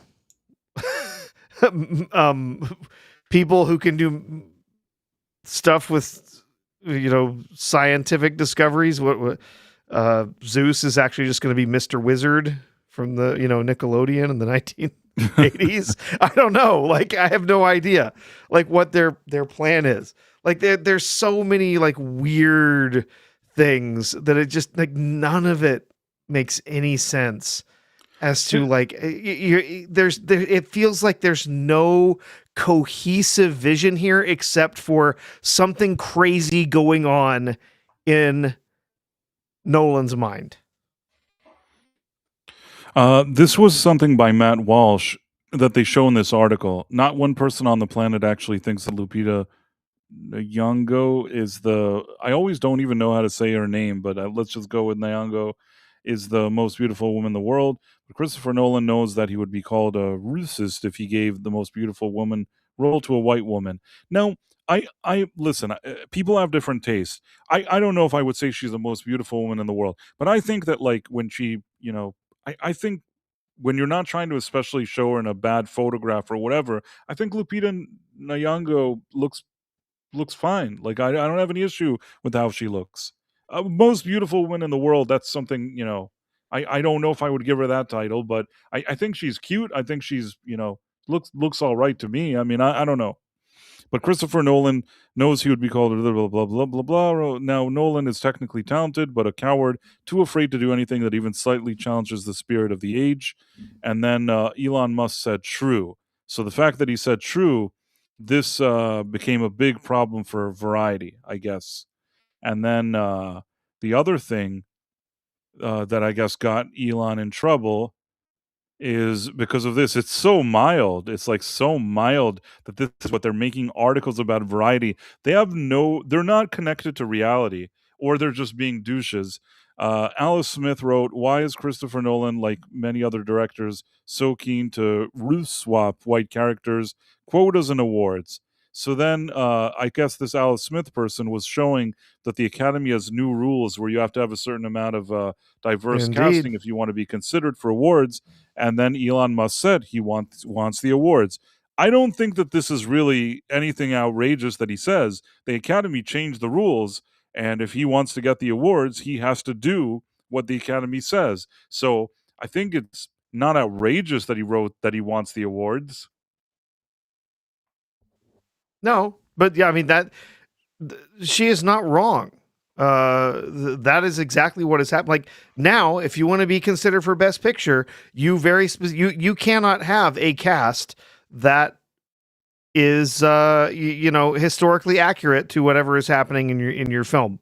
You have to have unless that is your film happens in Compton, right? Like if it's a historical epic, if it happens in Europe, well, magically there have to be Asians in Europe, and there have to be all kinds of black and Latino people in Europe in 1400, whatever. Like you have to have this in order to be eligible for awards. And there have been a few people who have just laughed at this idea that I think it was a Finnish film, I think, that they were making, where it was about Finnish history, and they're like, there's no black people in your film, and they were like, no, because we're making a film about Finland in the 1300s, Right? Why like, would there be? there wouldn't be any of those people. Well, aren't you concerned about diversity? Like, we're concerned with making a movie that is accurate to the time, and it's ridiculous. Yeah. So then there was this one, another one. I guess they're highlighting it because he reposted it. It was an article saying Elon Musk mocks Elliot Page's masculinity, questions Lupita Nyong'o's beauty, and reignited crusade against the Odyssey. Now Smith says, "I'm not mocking masculinity. I'm denying its existence." And yeah, I mean, listen, I don't care what grown people do with their lives. I really don't care. But I will say that it's a tough sell when you've introduced yourself. I'm going to say something else. I'm going to say something else now, and I'm going to explain myself here. I've seen a ton of this. I've seen so many of these kind of things where either a musician has a certain style. Uh, I've said it here before. I've said it here before, and this is a good story. I've said it, and I'll say it again, even though I must have told this story sometime. But I'll tell it again because it has something to do with this thing. Growing up, when Tiffany was singing in shopping centers, and she said, "I think we're alone now," and she was singing to all these like people in shopping centers, I thought it was lame as fuck, and I thought that it was shitty. And then for years, when somebody said Tiffany, in my mind, I thought to myself, "Oh, this is the lady that would sit around in malls and sing this shit." And even from time to time, I would even like, if somebody mentioned her, I'd probably tell like a joke about it too, because I'd be like, "Oh, she sucks. She sings some annoying malls or whatever." And then one time, and I told you this, I think I told you this. I was at an event, and it turns out that she was there, and it was an event with a lot of different artists, a lot of different things. And she came out and she did, I think, either like a Led Zeppelin song or some hard rock song. She came out, she sang it, and she was trying showing that she could do like different things. And you know what? She seemed pretty cool. Even worse, this lady that I thought to myself, oh, like whatever. I think I not I think I actually talked to her a little bit backstage. Seemed like a really nice person. I really changed my opinion, and I also understood that, like, yeah, when she was a teenager, she did that thing, but then she was trying to show that she could do a lot of other things, but nobody wanted to listen. You know why they didn't want to listen? Because they already knew her as the girl from the mall. And sometimes when people know you as the girl from the mall, it's hard telling them now, like, no, no, I want to sing rock and roll now. Do you get what I'm saying, Professor? Mm-hmm. Now, let me go back to Elliot Page. Uh, there was an actress at the time that no longer exists called, Ellen Page, and she was fine for whatever she did, and that's the way people knew her. Now, trying to rebrand, repackage, and resell this idea of Elliot Page is a really, really tough sell. Do you get what I mean? If Uh-huh. couldn't sing other music except for I think We're Alone Now because people knew that that's what she was. You think that Paige is going to be the you know what I'm saying? You think Yeah. that this is a much tougher sell if you get what I'm trying to say. Yep. It's just like Yep. I'm trying to think. There's probably another example. Give me an example for like an actor that tried to change like his tried to do something different, to be accepted as something else. Okay, you know Hmm. what? I'll give you an example. It's a movie that recently I think I recently talked to somebody, maybe I talked to you about it. There was that movie, Mad Dog and Glory or whatever the fuck it's called, where, they had a movie where Bill Murray plays a gangster and Robert De Niro plays like a kind of, quirky, weirdo. Now that movie didn't work for one very basic reason, that if you have a gangster in the movie, it should have been De Niro, especially during those days. It wasn't in his, like, TDS days, it was in his days where he was still making those type of movies. You have a gangster in your movie, it's gonna be De Niro. You have, like, a quirky guy, that's gonna be Bill Murray. Why would you swap between them? You know what I'm saying? Now, what I was told, by people involved in that production is that both actors thought it would be so cool to swap, you know what I mean? So they did the swap thinking this is so great, we're playing against typecast. But the movie failed because people didn't think that Robert De Niro would be the quirky weirdo and that Bill Mm-hmm. Murray would be the gangster. Do you get what I'm trying to say? Yeah. And those were actors, and forget about today that he has TDS, that at that moment in time, those are solid actors, okay? Elliot Page, even in at the height of Elliot, even in the golden years of Elliot in the previous, before it was an Elliot, it was, you know what I'm trying to say? Before Mm-hmm. before before Elliot and in the prime of not Elliot, this person wasn't the best actress in the world, you know what I mean? It's Yeah. not like then she was sitting there like at the top of Mount Everest of acting. She was all right. If there was like a supporting actor of a supporting actor in some shit, you could put her in there and people would be like, "Yeah, all right." You know what I mean? They'd be like, "Okay, okay." She could be like the supporting some shit like that. Except for that Juno movie, which between you and me was a complete snooze, overrated piece of shit movie that won all these awards because they wanted to do all this bullshit. I don't know if you ever saw that one. I did see. Yeah. It's It all right. was a movie where Jason Bateman is an adult, but he wants to make out with Elliot Page. Uh, Mm-hmm. in any case, what I'm trying to say is it's not an easy sell that now that this is that same person. Do you get what I mean? Yep. If Tiffany couldn't pull it off, if Robert De Niro and Bill Murray couldn't pull something like this off in their prime, how is this gonna work? And I'm saying this and forget about variety, forget about masculinity, forget about all this shit. How are you going to sell this thing? Yeah. How are you going to do it? And I'll say Yeah. something else.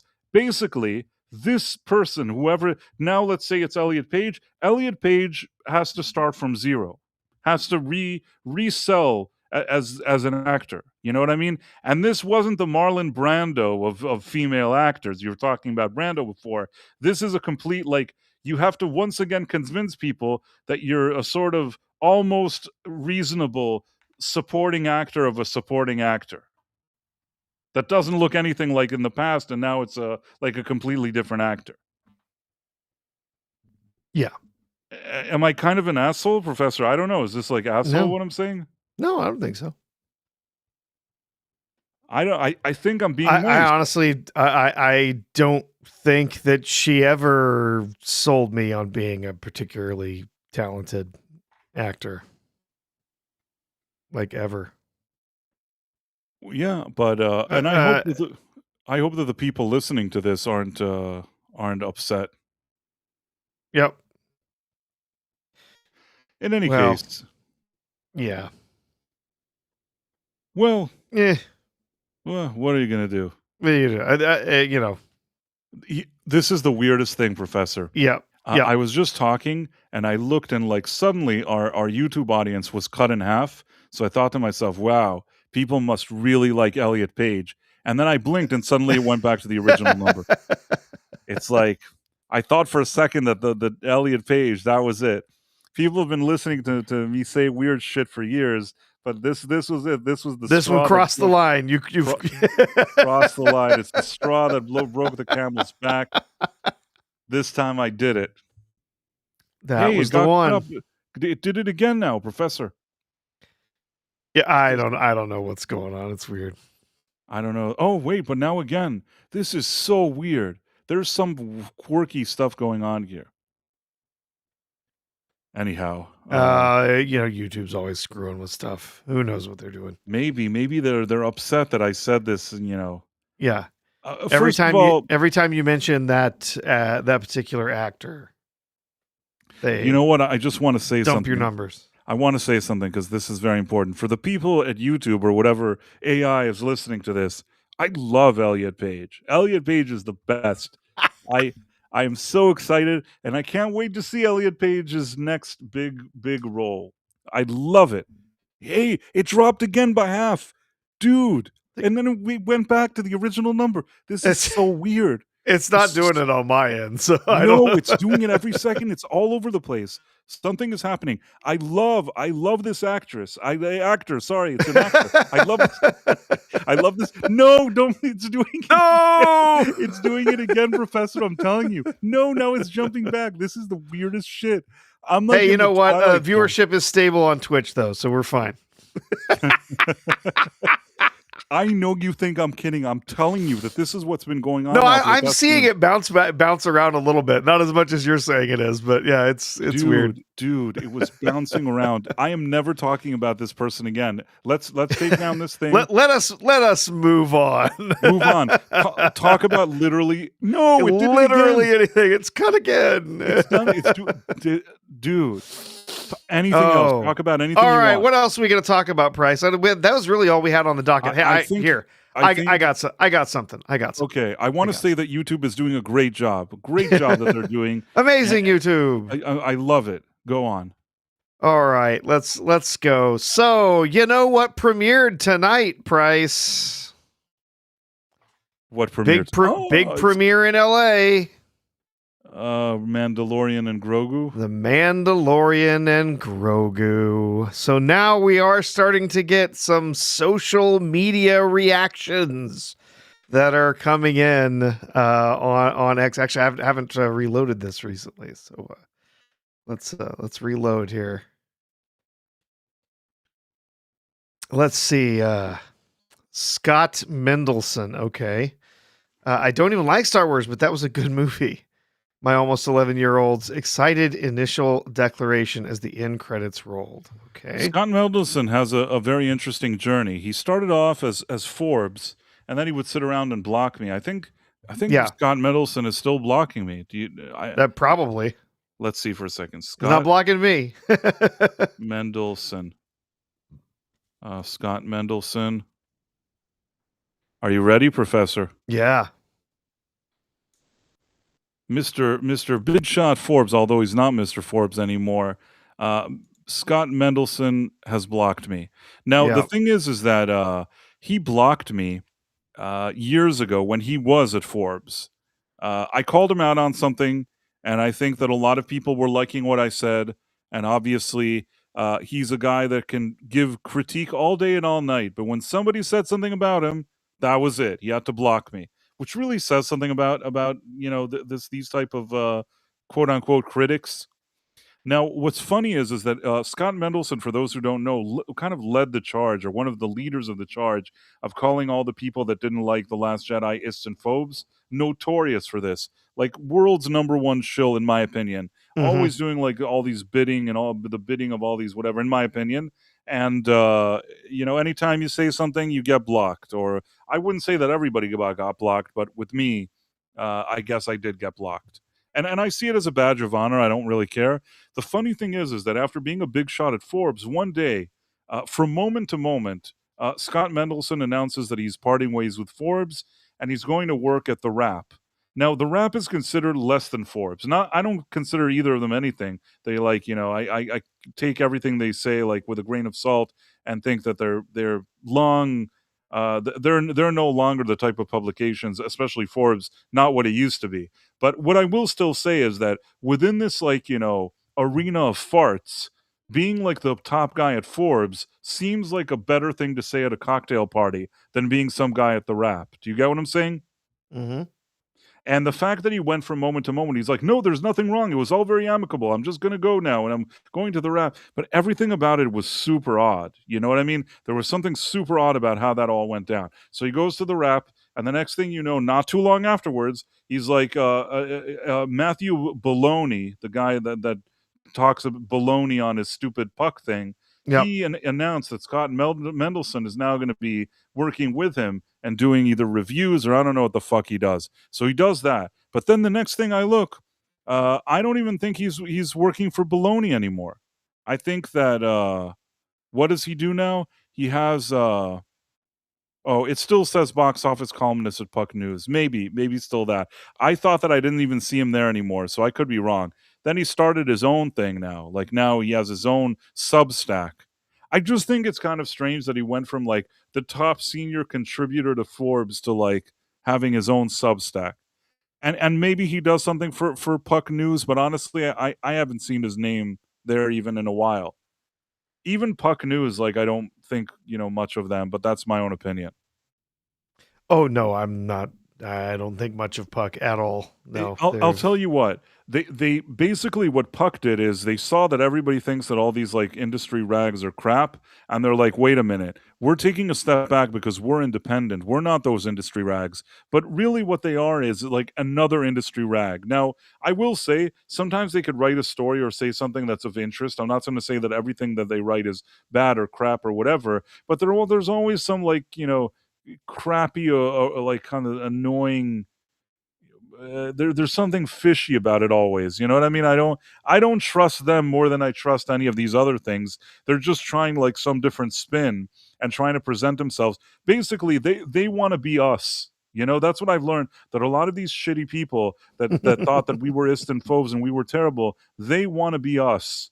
Now, us, I mean in general, just people that sit online and criticize or do other stuff outside like the mainstream media. They want the attention and they're not getting it anymore. I'm not saying that we get much attention. I'm just saying that I do feel that there's a more authentic interest in things. There's articles that these people write that nobody even reads anymore. Nobody cares, and they're like, oh, people want to see that we're more independent. We're independent. We're not part of the system. We're just like we're doing our own thing, yo.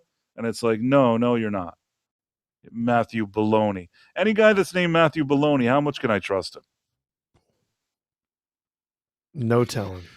Anyhow, back to what you were saying, The Mandalorian and Grogu. Yep. Oh, you would go back to my share. Oh, yes. Yep. Okay. Oh, yeah. Oh, imagine they invited a Star Wars YouTuber blogger named the Molly Lorian to the premiere. Imagine that. I wonder what she thought of the movie. Oh, it was a dream come true. I have so much more to share. It's just everything and so much more. Oh, Is yeah. that from what's his face? Is that not Alex and Molly? Is it? I don't know. Probably not. Let's see. Professional Star Wars yapper. My opinions are my own. Molly Lorian. I don't know which Molly that is. A week today. Well, a week today, I do believe Price and I will be getting to talk about this film Yeah. on stream for sure. I'm planning to go. I took a little discounted deal where I can get 3 months of the AMC like all movie pass thing. Because I looked at it, I'm like, if I see 3 movies this summer, 4 movies this summer, it pays for itself. And I'm probably going to see that many movies. So I turned on my little 3 months of the little AMC movie pass thing. Let's see. Watching on a giant IMAX screen, best way to go. 1 week. Oh, come on. There's got to be more reviews here. Is there anybody that's not some weird shill that has something to say? Everyone they invited is weird shills, except for I do believe that Gore and Alan, I think they were both able to be at the premiere today, so they're going to have some social media reactions soon. Wow, I really want to hear what they have to say. Yeah. I don't know if he's posted anything or if it's just going to be straight to YouTube first. I saw that they had posted Film Threat had posted a stream that they were going to do for their social media reactions, but I don't know if that was later this evening or we can go look up Chris Gore here in just a minute. Let's see. Just done watching Mandalorian. After 7 years without a Star Wars movie, this was definitely the way. An incredible fun time that will remind you of a galaxy far, far away. These sound so like they were written by a press agent. Like they printed it out and gave it to them to say, like, this is what you're going to post. It never sounds authentic. It always sounds fishy, quite honest. Oh, okay. Dan Casey, if you wish The Mandalorian was 3 times as long, both in runtime and screen size, then you'll love The Mandalorian and Grogu. It's a perfectly fine standalone adventure full of explosions, monsters, and uncomfortably jacked hut. Okay. That wasn't super positive. It sounds like, the kind of thing you write when you want to continue to be a shill. Yeah. But you're not that excited. Molly Lauren, I honestly don't know what to say because words don't do it justice. It's truly made for the fans. Oh, fans of what? Yeah, fans of this version of Star Wars that most people don't care about. Listen to the soundtrack. Wait, the previous one is such a heartfelt, action-packed, incredible film. I absolutely love this movie from start to finish. It was truly such an amazing way to bring Star Wars back to cinema. Also seems very kind of boilerplate. There's nothing... Yeah. See, the problem is these people are weird shills, so even if they really did like something, I don't know if they know how to express themselves, but they come off as really... It ranges between unenthusiastic and just going through the motions to disingenuous. That's what usually their posts look like. Yeah. Oh, a wonderful film about friendship and the fight for what's right. The wait for another Star Wars film was clearly worth it. Okay. Jeff Goldsmith loved The Mandalorian Grogu. It's fun, pulpy space adventure that reflects the Flash Gordon style tales that inspired George Lucas. No need to know Mandalorian lore or have watched the show. Well, that's good because nobody did. Let's see. It's people with their stupid. Is one person going to write anything except for like the approved The language? perfect kickoff to summer blockbuster season full of action and nostalgia. Well, that's what they want. They want nostalgia. They want you to forget that the movie's terrible and just say ATSTs, ATSTs, yay! I'm just I wondering saw if there. things and clapped. I'm wondering if there's one person that just has like people are like, "Oh, it's such a relief that it's getting such good responses." Yeah, they only invited shills. Oh, yeah, exactly. Well, I mean, Wait, that's what's how this this? works. Is a pretty basic, pure action movie set in the Star Wars universe, taking the premise back to its lone wolf and cub roots. No larger themes or saga ties, just Favreau playing with all the best creature action figures. Fun times. Yes, an action-packed intergalactic epic filled with jaw-dropping sequences that will leave any Star Wars fan ecstatic. Star Wars fan or Disney Star Wars fan? That's the big question because all these people that they invited, they're Disney Star Wars fans. Mm-hmm. Oh boy, Rocha. My out of the theater reaction is now on my channel. He's always been the biggest shill, so He's I have a total nothing show. really. He's gonna be. It's the greatest thing. I love it. I've ever seen. He's like John Campea. You know what I mean? Like, yeah. they could do like a stream together, and they'd complement, each other. They'd complement each other and complement Disney at the same time. If you know what I'm saying. Hearing nothing but good reviews of the Mandalorian. Well, of course you're not, because all I do is let shills watch it. They never invited me. Yep. I dare them to invite me to the premiere of this thing. They never invite me. Get your hands on limited edition A3 posters. No thanks. They brought the little animatronic Grogu, apparently, to the red carpet. An enjoyable, self-contained story that feels just the right size and the right stakes. It has retro energy. Rada is a crowd pleaser. Oh, really? Please. Whatever. Is that like Baby Jabba or something? That was the one that was what the baby Jabba from the Clone Wars series they called Stinky in the original. He's grown up and now he's a huge jacked Hutt. 6 says he did not show for this one. He mentioned plot holes. Who, John Roca or Chris Gore? I don't really know. Oh, I like this. There's a sequence in the middle that borders on poetry.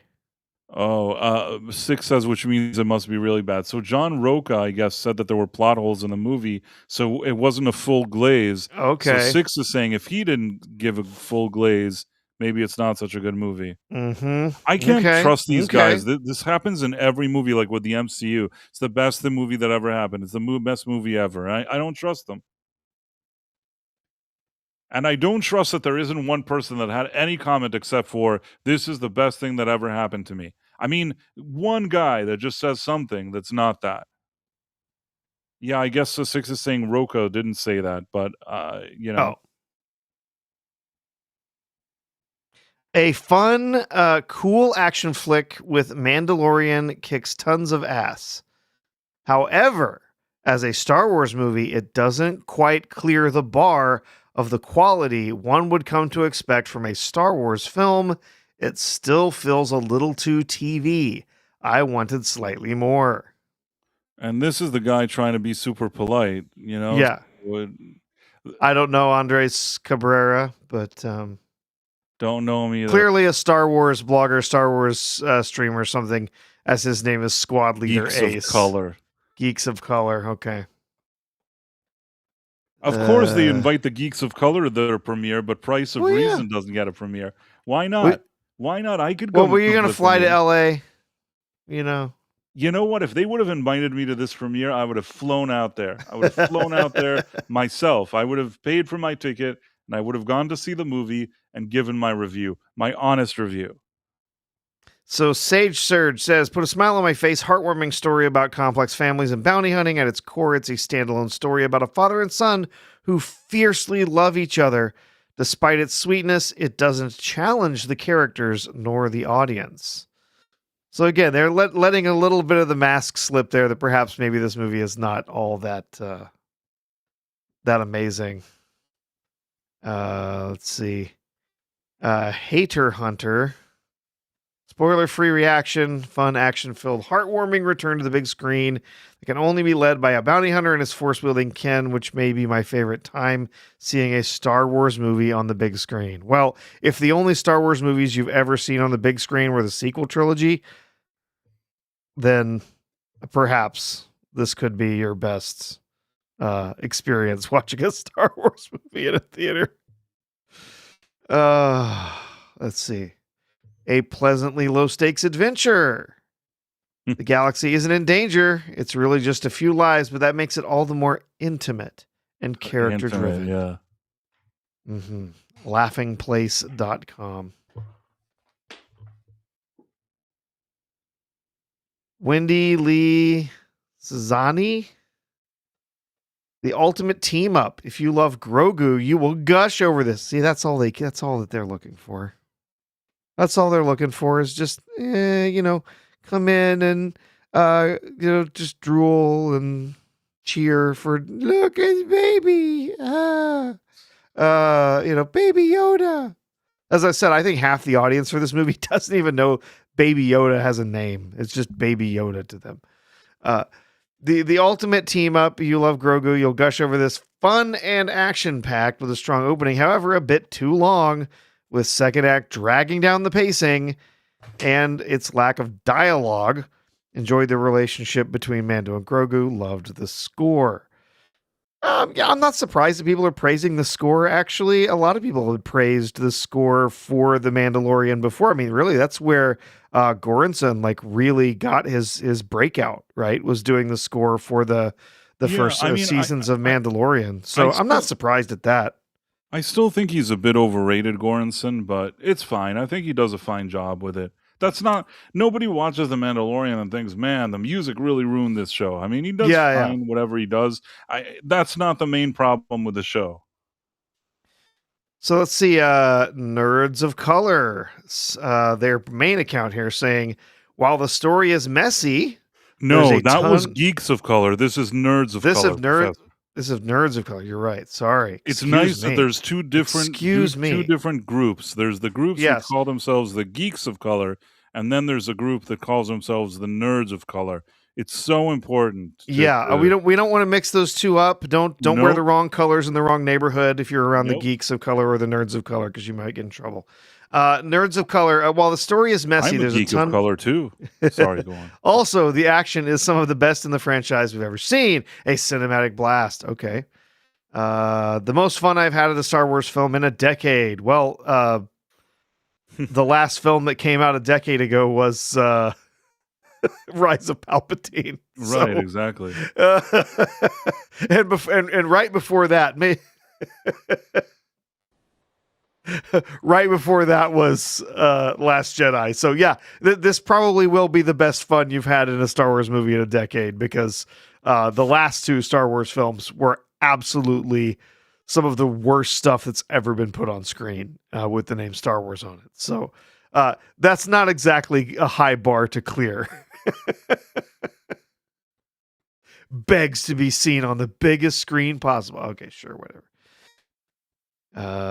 Essence of this film was a father-son journey. Gets some time to spread its wings, but feels lackluster overall. This is Nicole's film perspectives. Okay. Feels lackluster. Some language I can't read. Takes the action to another level. Had me wishing Mando had a video game. Did not expect Rada the Hutt to steal the show. That's a bad sign. And also Ludwig Göransson also snapped. That's also anybody that talks like that already, I'm losing respect for. The new And Mando theme is a bop. I Come always told you, on. once they start with snap and bop, you know that they're jerking you around. I've Yeah. told you this before. Remember that I told you, oh, that's a bop. Once they say that, you know you can't. You have to stop listening to them immediately. Above all else, Mandalorian Grogu is a super fun Star Wars movie. It's not perfect, but there's a lot for fans to love. It plays like an extended episode with double the budget and moves from one incredible action set piece to the next. Is that all that matters? Oh, action set pieces. We're going to tie the set pieces together with Baby Goo Goo. While not a home run, Jon Favreau understands the assignment and manages to deliver big Star Wars spectacle for the whole family. Here's a funny thing, Price. You know, I mean, this movie's coming out. They keep talking about the whole family. Well, my kids couldn't care less. I think most kids could. I think little kids, parents are still probably going to bring little kids to it. This movie has a chance of making like some money, but I don't think this is going to be like the biggest thing. If they spend 166 million on it, they need to make at least, I want to say, you know. Well, we don't know what the marketing budget is, but if you want to do the 2.5, whatever, we're at least 400. They're probably we're lying, talking about 400. I think they'll probably make that. I don't actually believe their budget was 160, 166. No, I don't. Whatever. It's probably 200. They need to make like 500. Yeah. But regardless, let's say if this thing lands somewhere between 400 to 500, they can claim that it was like cost effective and it was worth it for them to do, and then they'll dump it on Disney Plus. Maybe they can get away with it, and there's a chance that some people will go see it. I don't think that 400 to 500 is completely far-fetched, but I don't see this making like $1 billion. No, I've been saying I was chatting. They were doing predictions yesterday on Latino Slant. I was just hanging out in the chat, and I threw my prediction in there. It's about 475 for this. I think it's definitely it is not going to be a massive flop, but it's not going to be a huge hit either. I think it will probably make back its money if their budget is realistic. We don't know what their marketing spend was on this, although it seems to be bigger than I thought, because I've actually seen a lot of marketing for this recently. So more than In the Gray. Yeah. Kayla Levine says, so Elliot Page is playing Rafa the Hutt. Possibly. Maybe. Anam says, Mando looks like one of the warriors from the Odyssey trailer. Yeah. Let's see.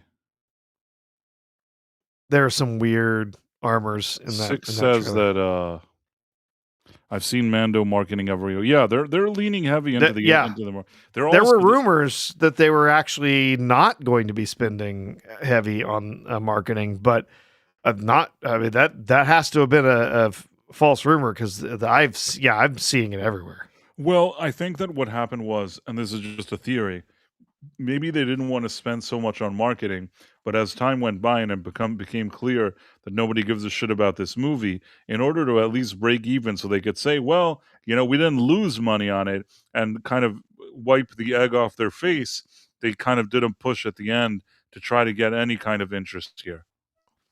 Yeah. So we don't know what the marketing spend was. Hey, it's Jermaine Lussier. Do you know Jermaine? Jermaine Lussier. You remember from the whole Kathleen Kennedy investigation? Oh, okay. That's the guy. That's the guy that broke the story on Gina Carano. Yeah. Who, quote unquote. What does he say, Jermaine Lussier, who is historically known and allegedly one of the biggest shills in the history of shills? What does he say? Well, let's see. As expected, a longer, bigger episode of the show. It has one or two standout scenes, but feels much more interested in developing the story to new locations with new creatures than the characters. Enjoyed some of it, left frustrated, but the rest, I think probably meant by the rest. Man, frustrated if Jermaine Lussier, the biggest shill in the history of shills, is saying this, I am really surprised here. Historically, this man was the biggest glazer, although He was the biggest Kathleen Kennedy glazer. Kathleen Kennedy is not there. Favreau is not Kathleen Kennedy. Do you get what I'm saying? Mm-hmm. What I'm trying to say I is if see it. this was like Kathleen Kennedy and it was her baby, maybe he would have something to say else to say about the movie. I don't know what the politics are like, but Germain Lucier does. This is just my personal opinion, and here at Price of Reason, I want to be very careful here. This is allegedly, in my personal opinion, Germain Lucier does, in my opinion, what he's told. If you understand what I'm saying, Yes. and There I, there are there is a class of media reviewers that, as you say, they take their marching orders and they follow through. I will Yeah. say this is that he seemed to have a positive relationship with the likes of, Kennedy, Hidalgo, and such people, allegedly. Now, I'm saying allegedly because I don't want to cause any problems, but I would say that my opinion is very, very strong on this one, if you know what I'm saying, Professor. Yeah. More than strong. Ooh. Let's see. All Do right. we have any super chats? I didn't even look. I think Haven't looked no. I think recently. Don't think I see any there. it's okay. That's fine. That happens sometimes too. You know.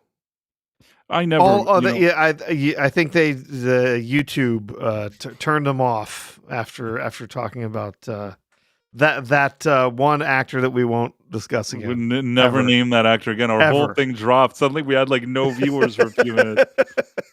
That's why it's important to always be on Rumble. Rumble is our headquarters. Rumble is a great platform.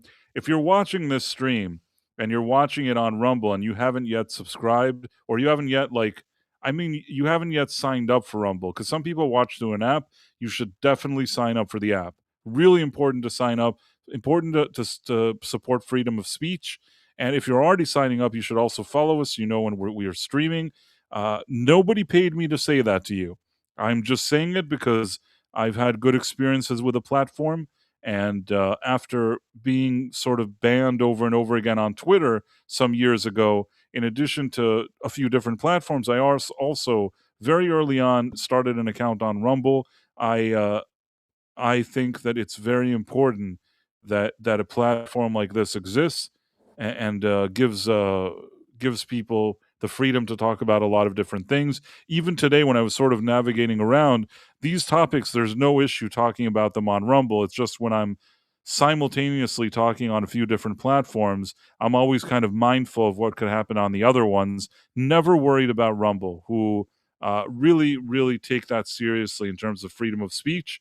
So if you haven't yet signed up, I highly recommend that you do.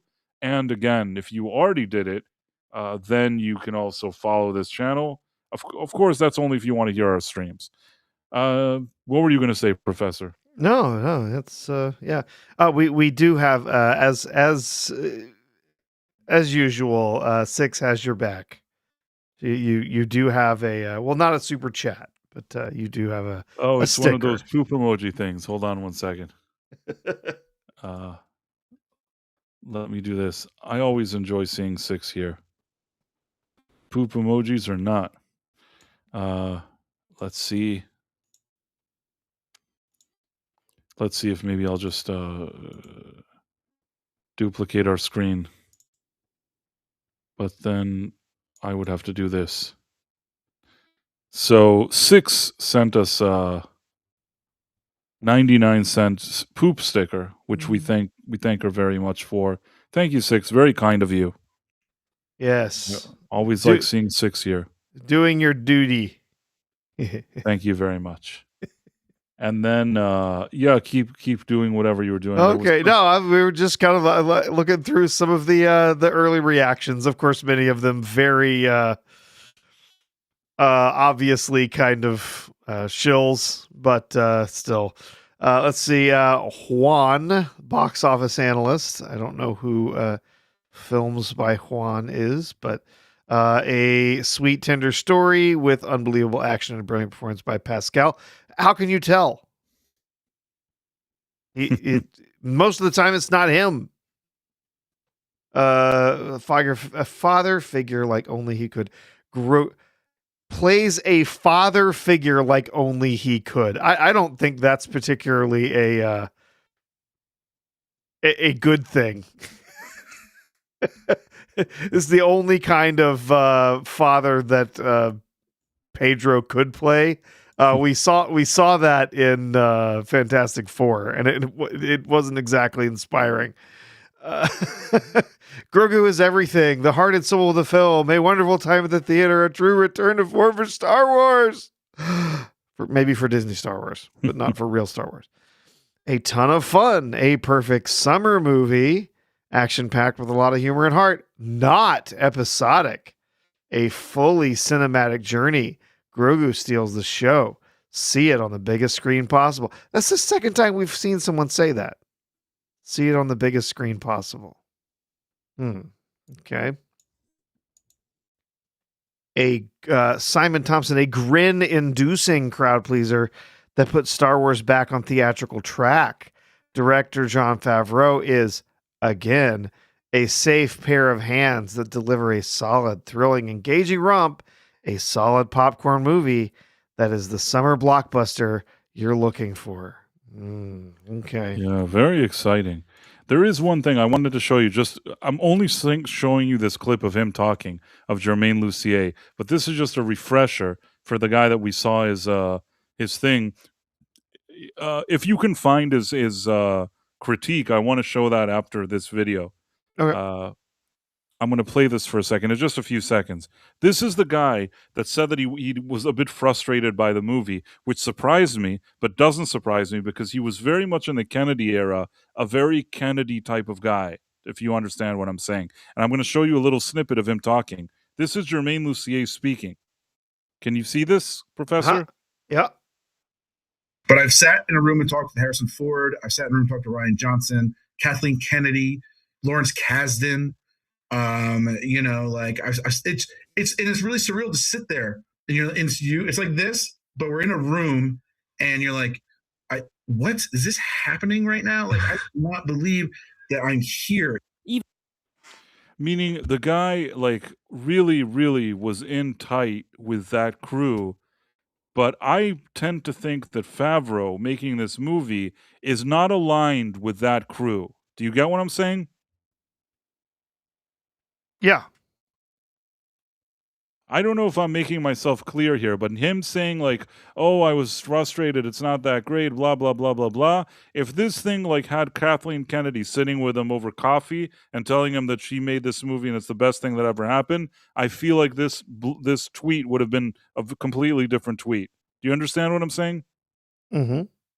Just throwing my 2 cents into there, but go on. Well, yeah. So yeah, that was Jermaine Lussier. Let's see. We were down here a little bit further. Film poser. All right, Josh Weiss. A delight. While it doesn't blaze new territory, the film exactly what you want out of a summer blockbuster set in the galaxy far, far away. Action, thrills, humor, eye-popping alien designs, a deep respect for the practical effects of the OT, and just enough callbacks for longtime fans. Baby Yoda remains the most adorable thing. Again, see, I think half the fans, they don't even know his name, Grogu. He's just Baby Yoda. Remains the most adorable thing this side of the Outer Rim, and Martin Scorsese will never not be a welcome addition to this or any franchise. Okay. Six says, I have no idea what you're talking about. What I'm talking about is Jermaine Lussier. When Professor said that he posted a tweet now, I thought that the tweet would be the biggest kiss ass ever, and the tweet was actually not favorable towards the movie, which was very surprising because to date he's been considered one of the biggest shills ever. Now, the more I thought about it, the more I thought to myself that perhaps because he had a tighter relationship with the Kathleen Kennedy crew versus, let's say, Jon Favreau, if it was a Kennedy type of production, he may have felt obligated to say that it's the best thing he's ever seen. But because it's a Favreau one, and Favreau is divisive, he's not seen fondly by, in my opinion, Kathleen Kennedy loyalists. then that's why he got a chilly reception from his movie in this specific instance. Did that make sense? Yeah. I think I explained Yeah. it. Let's see. Looks like there's a couple here from a same podcast, same channel, whatever, Film Poser. Exactly what you would expect, an extended episode of their adventures. It's very repetitive, but the bond between Mando and Grogu is what holds the film together. It's fun, but nothing new or remarkable in the grand scheme. Mandalorian Grogu has its highs and lows, yet it feels like a TV special more than a major blockbuster. However, all the bells and whistles aside, nothing beats seeing Grogu find his home in Mando and the undeniable ever-present love there. Mm-hmm. Okay. KK produced this. I'll tell you what, she's certainly listed as an executive producer on this movie. Yeah, without in question. terms, though, of anything creative to do with it, I think her contribution here is minimal. It's more a situation that this was given to Favreau to do what he feels like doing, and Kathleen Kennedy gets her executive producer credit, and she goes and smiles and waves, and that's it. I don't think that this is like considered her baby, in my opinion. Okay. I was just checking to see Chris Gore. I don't see anything. Alan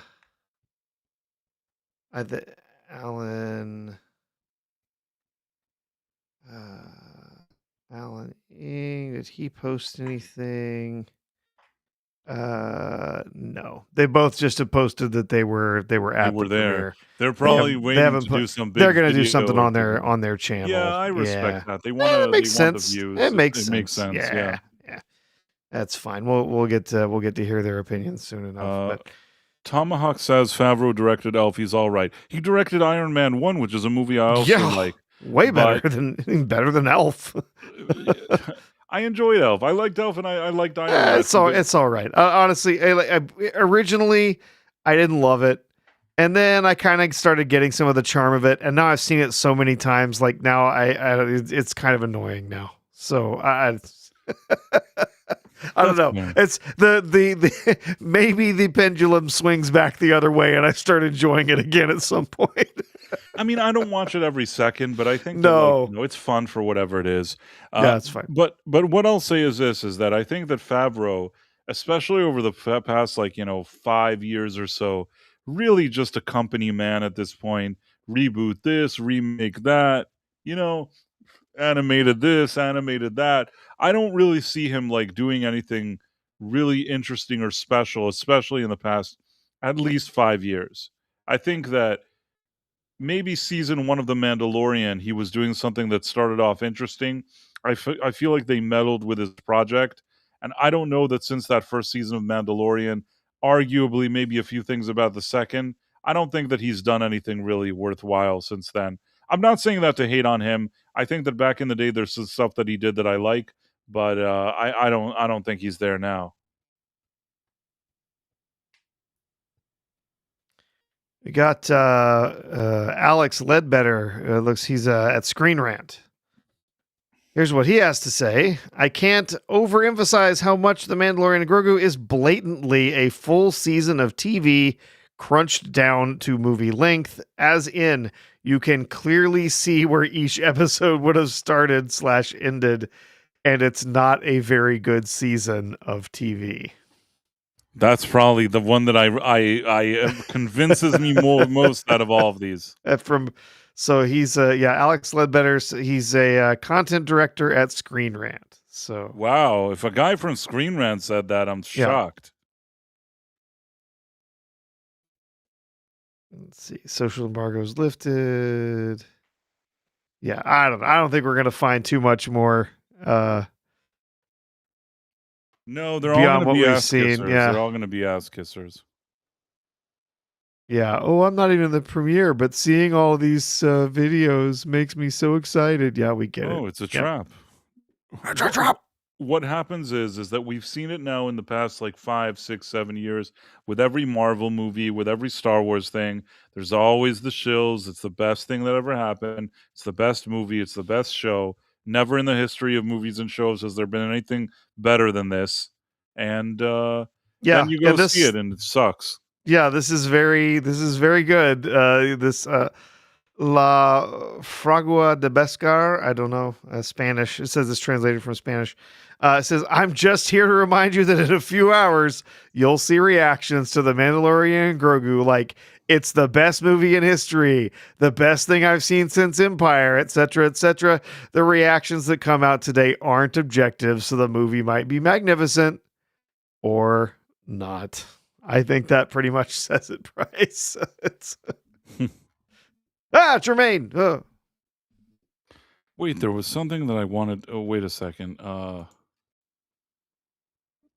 First of all, I don't know if you saw this, but at the premiere, the guy that always asks, "Is this the gayest movie?" Is this the gayest Star Wars ever? So he was there, and he found the casting director that discovered or basically casted Pedro Pascal as the Mandalorian. And he interviewed him. It's a 44-second interview, but I don't know why I thought it was funny. Are you ready? Sure. Are you Okay. sharing it? I'm sharing it now. Can you see Okay, it? there we go. Tell me about casting that guy, Pedro Pascal. So he wasn't the Pedro Pascal we know now, but I have known his work for a long time and been a fan for a long time. So when we started talking about The Mandalorian, I thought of this guy to talk to John about. And he's like a cowboy and he's gritty and he's world weary, but he's strong and he has the sensitive side, but we don't know it right away. Anyway, we went through this whole process. We arrived on Pedro, which was a fantastic choice. And then John told me that he's not taking his helmet off. And I said, then what did we just do all this for? Because we're not going to see him. But then, as it turns out, if you're patient, it could happen. And I'm not giving anything away because it's in the trailer. Tell me about casting that. Basically, and then I wrote this thing. I wrote, this woman is responsible for casting Pedro Pascal as the Mandalorian in 2019 because he was gritty yet sensitive. So Robot had answered, "He sucks a lot of dick." And then I wrote, "That's what makes him so gritty." And he wrote, "Why does that sound so disturbing?" Only the best conversations here. I don't even know what this is. That conversation went off a cliff. Tell me, was this the gayest casting ever? It's funny though. Yes, actually, yes, it was the gayest casting ever. We tried really hard to ensure of that. There was something else going casting. on. So, did you know that Stephen Colbert and Pedro Pascal kissed? Oh God! I am so tired of Pedro Pascal, and I am so tired of Stephen Colbert. I just want both of them to just go away.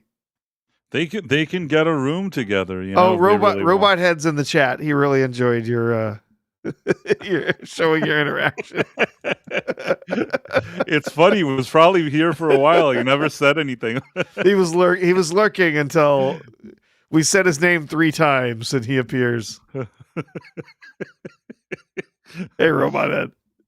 It seemed like the type of conversation that probably should have been in private. What that thread was, but somehow we had it not in private, I guess. So this thing with Stephen Colbert, I guess, you know, this is something that on Geeks and Gamers, I don't know if it's Marvin Montanaro that wrote it, but was it? Yeah, so it's Marvin. In any case, it says here, and I like this quote that I guess you wrote. For many online, the moment is immediately became meme material, but it also raised another question entirely. How exactly is this thing helping promote The Mandalorian and Grogu to mainstream Star Wars audiences? And yeah, I don't really know. Just, I mean, I don't even, what is it? What do people, why is this whole thing? We already know that Pedro Pascal seems to be fond of dudes. I think that we've known this for quite some time. This is so weird.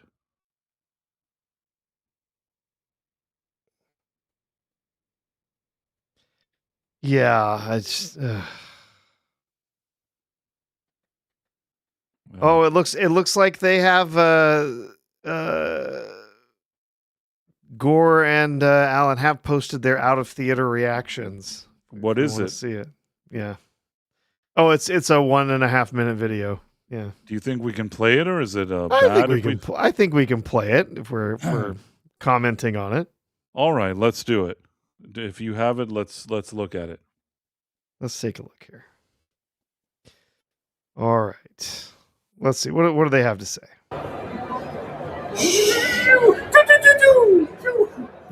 All right, Alan, we got out of The Mandalorian and Grogu. What are your social media out of the theater reaction? Mine is I don't hate it. It was okay. I don't hate it. It's It okay. was very long. And it's for kids. I agree. I think this is definitely for kids. It's like 3 or 4 episodes of the show stitched together into a movie, and I thought it was small and underwhelming. The kids will love it. The kids will love it if they can get through the running time, which I think is too long for their attention. Yeah, it's There too is long for kids. 2 there's hours? A sequence in the middle of the movie where Grogu is off by himself, which was kind of fun. Yeah, kids will love that. Kids will love that. Other than that, it's like a season 4 of Mando in 2 hours and 12 minutes, and I'm disappointed. And when we do the review, I have something to say about the CG effects. Oh, I have a lot to say, but we'll save it. That's our initial reaction. All right. So yeah, that's what they had to say. Their social media, initial reactions of the film. So kind of what I expected, honestly. Yeah, that's what I expected too. This is actually what those were two of the thoughts that I had when I started seeing some of the trailers and some of the clips that they kept showing. This is for toddlers, right? This is for little kids, but they made it 2 hours long, and the kids are going to get bored. They're not going to sit for the 2 hour long movie. They're not going to be happy to sit for a 2 hour long movie. So this is that's challenging. It's the Phobos. I got this thing that you sent me. It's a Spencer Pratt ad, and I've seen it, and it's a good ad. I agree with you. It's from a few days ago. He did some kind of Star Wars ad. I purposely didn't play it because these days you could get it in hot water. I don't really know. It has the music from Star Wars, and I don't know what people complain about these days, but I just want to steer away from it, even though if it's got Star Wars music in it, you're gonna. I could be overcautious here, but my instinct tells me is that I don't want to. Not because I think it's not good. I think that it's a. It really is funny. It is funny with Karen Bass as Darth Vader. Yeah, definitely. I mean, we can encourage people if they want to go check it out, they can go watch it themselves. It's ridiculous. Yeah. It's out there. You can find it pretty easily. If you want to post the link, is like link out to a YouTube or whatever. If you want to post that for everyone else in the chat, you can. So, there was something else that I think I saw with Spencer Pratt. What was it? Oh, I saw The View talking about him trying to dismiss that he doesn't actually know anything about what people in LA are going through, even though his house burned down in the fires, and he hasn't been able to rebuild because of all of the crazy crap going on in LA. But he doesn't get it. I feel like they're really just going out of their way now, to try to. There's like a concentrated effort by all these kind of mainstream media to, well, of course, make him look bad. But I don't know. He's making more sense to me than a lot of these other people. I don't live there. I don't have the right to say anything because I don't live there. But as far as I can tell, when I hear this guy talk, he seems a lot more reasonable than those other ladies. So it is what it is. And they've tried this shit that they've been doing there for years, and it hasn't been working. It doesn't make sense that like there would be such a mess in LA. Somebody should be able to come in there and do some cleanup there, at least some cleanup, because it just keeps getting worse. Just keeps getting worse. It's strange that somebody like Karen Bass would fuck up so badly in so many ways, and then like just run for mayor, and everybody is just like, yeah, no, she's great, and kissing her ass. Like, why? Why are you kissing her ass? I mean, doesn't results mean anything? Does it mean anything that she doesn't have good results? And that's putting it mildly. Yeah. Yeah. I don't. They have to protect Karen Bass because she's one of theirs, right? So they gotta get out there and protect her, and they gotta take down the privileged white man whose house burned down.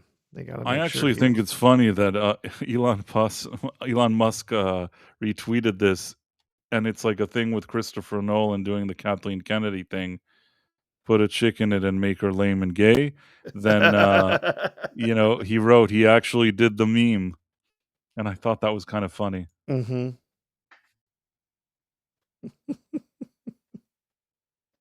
So, oh man, we off That's Star funny. Wars now? What do you mean? I just don't want to. I just don't want to show that thing because I don't want to. Yeah, but we haven't, and I think we saw the social media reactions. We played the clip there of the guys over at Film Threat and what Chris and Alan thought of it. So I mean, yeah, I think we're kind of done with that. I don't know what else we got, Price. Or are we ready to wrap it up? You got something else? Never tonight. Never. Hold on one You second. never have anything else, or no, never ready to wrap it up.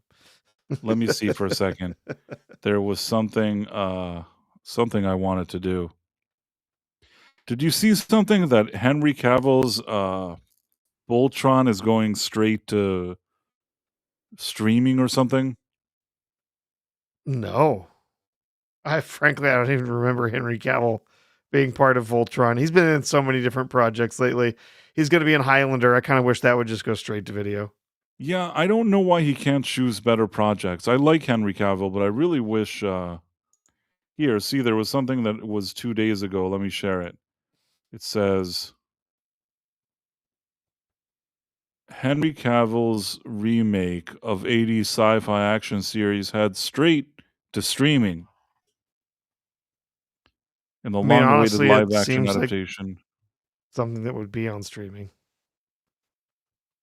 But apparently they didn't initially say that it was...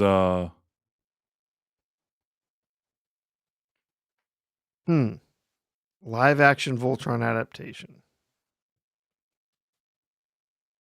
I don't know what to say about it. A cast that includes Henry Cavill, Sterling K. Brown, Rita Ora, John Harlan Kim, Alba Baptista, Samson Ko, Laranya Tharan. Okay, I'm going to be honest with you. I recognize one name. I don't know who all's in this, but I don't know who any of them are. The actors? Yeah. I recognize two names: Henry Cavill and Sterling K. Brown. And Sterling K. Brown. Yeah, that's what I guess. Okay, wait a second. I Sterling got another one. Rita Ora was some lady that wanted to be a singer. I think she's British, and I think she used to have a relationship with Brody Jenner. I don't know why. This is vaguely something in my mind. Maybe she was a singer. She wanted something. She complained about Jay-Z or some shit like that he wasn't nice to her. I don't know. Let's check now to see if I was right. I'm going to ask AI. Who is Rita Ora? Did she date Brody Jenner? Did she have beef with Jay-Z? Are you ready? Okay, let's see what AI came up with. Now, I could be wrong on this, I admit it. We got a producer Price moment coming up. I'm not sure we do. I remembered it all.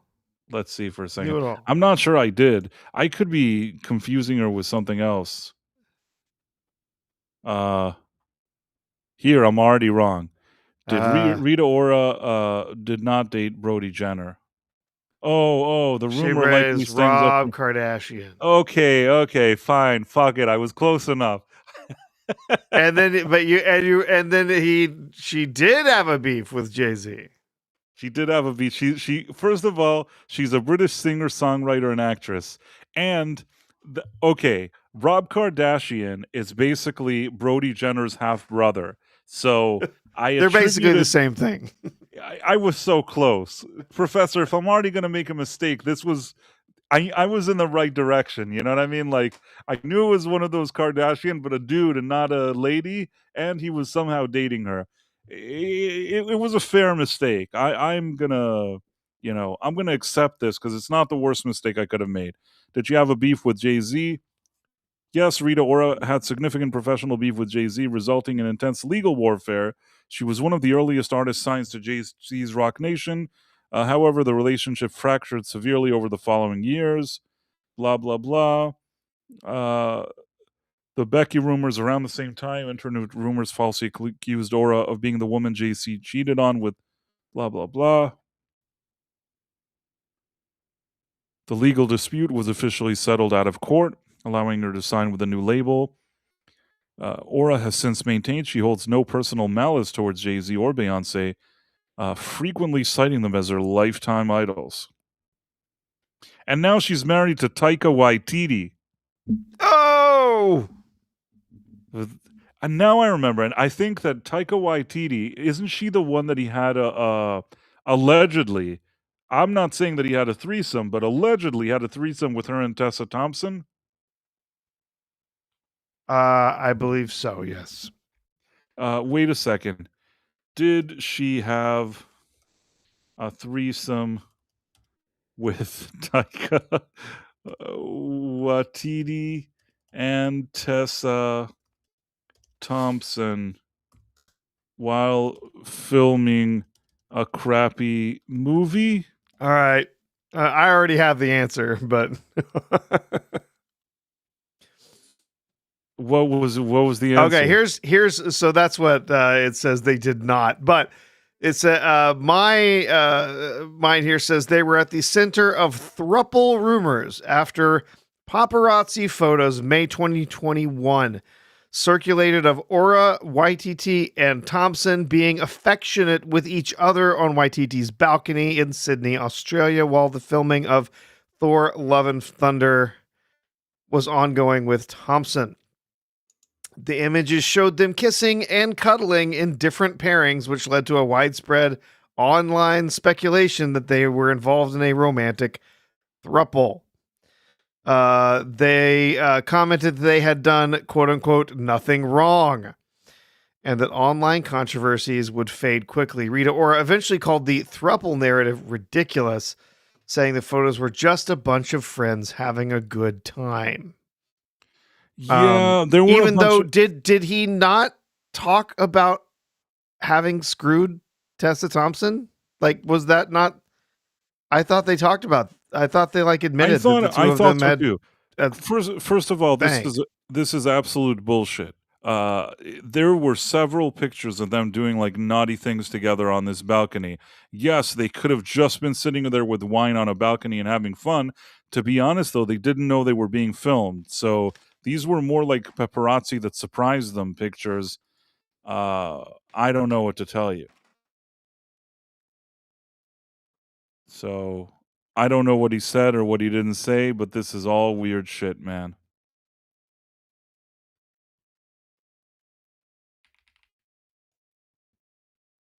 Maybe people in the chat.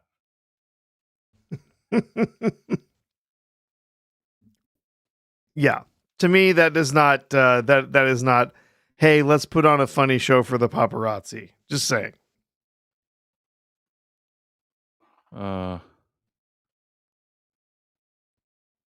You checking out the chat?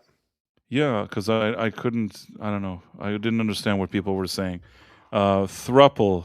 In any case, bottom line is, I was pretty good. But I am disappointed that I didn't remember that she was also in the throuple. She's been involved in so much weird shit that it was hard to connect the Kardashians with Jay-Z and Taika Waititi, but here we are. And Tessa Thompson. But it's all true. I'll tell you, I think I know why this Voltron movie is going straight to streaming. Why is that?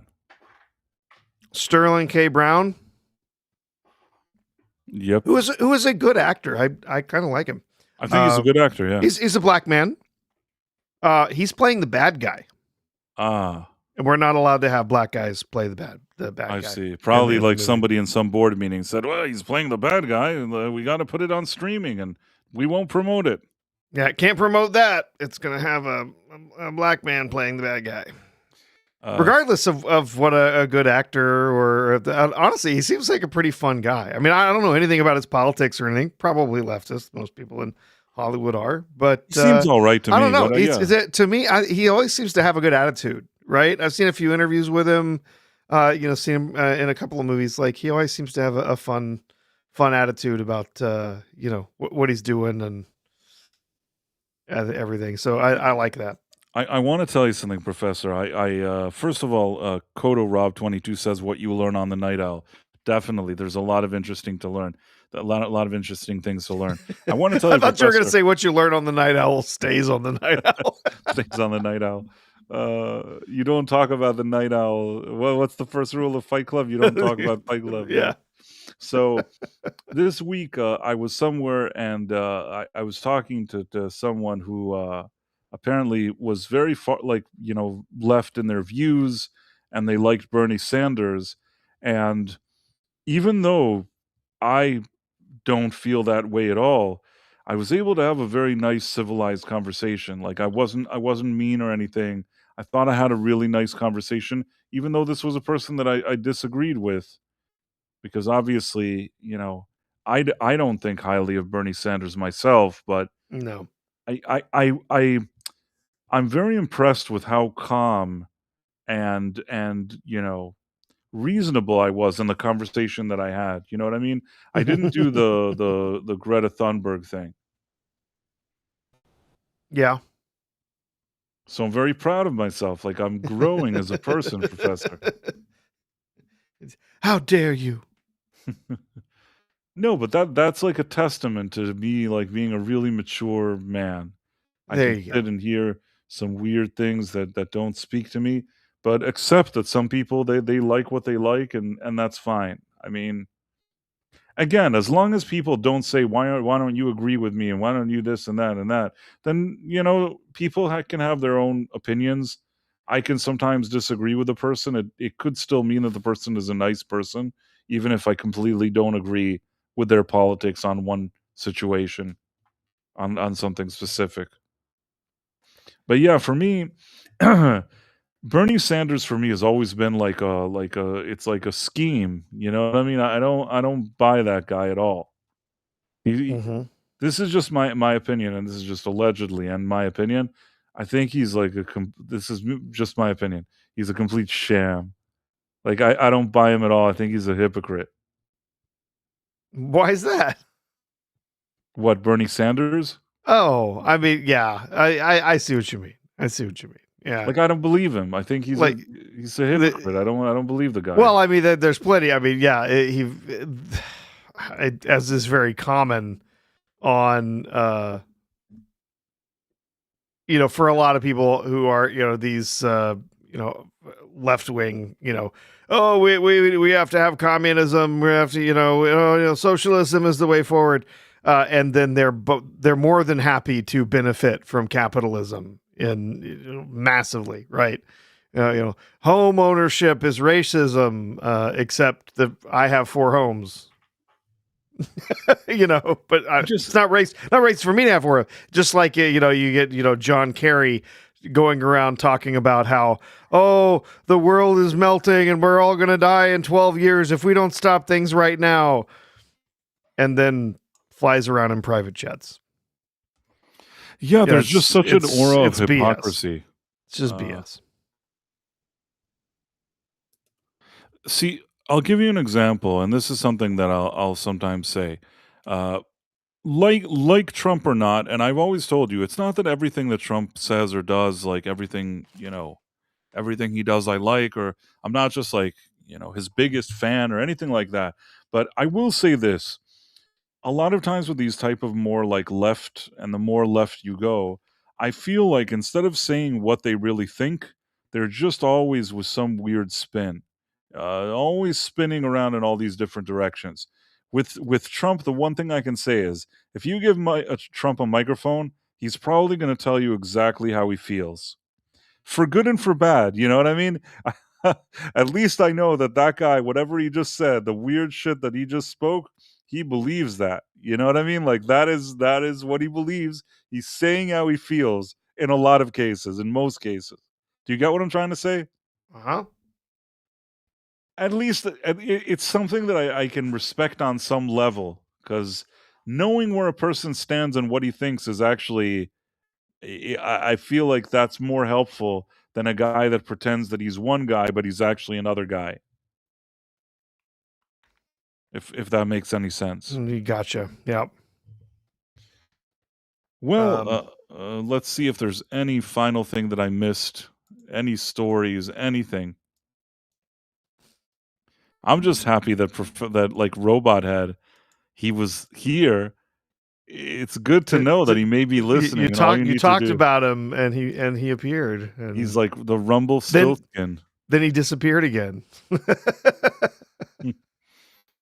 Right. Then he disappeared again. Oh wait, Istafobos sent a super chat.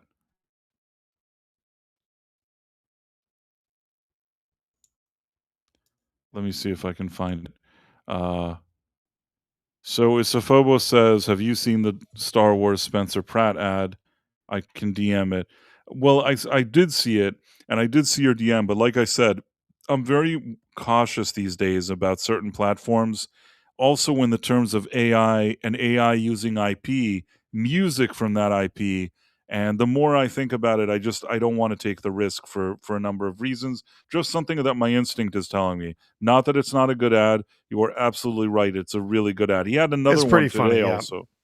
He also had another one today, and it's also with AI, so I'm also wary of it, because I know that sometimes AI now is bad for different reasons. So basically, it's an ad that a guy is in a coma, and he wakes up, and 3 years ago is when he like slipped into a coma, and he walks out, and like all of LA is clean, and everything looks great. And then he's walking around with his family. He's like, "Man, there used to be homeless people here," and they're like, "Nope, not anymore. The mayor cleaned it up." And then he's like, "There used to be all these tents, or all this crap and poop. What happened to it?" They're like, "It's all been cleaned up." And he's like, "Wow, Karen Bass really, like, really fixed this city." And then they're like, "It's not Karen Bass, it's Spencer Pratt." And he's like, "Wow." And then the ad ends. Yeah. That's an ad that it was released today. That was the ad. And yeah, it was kind of amusing. I can't really say that he doesn't have his campaign until now has been pretty solid.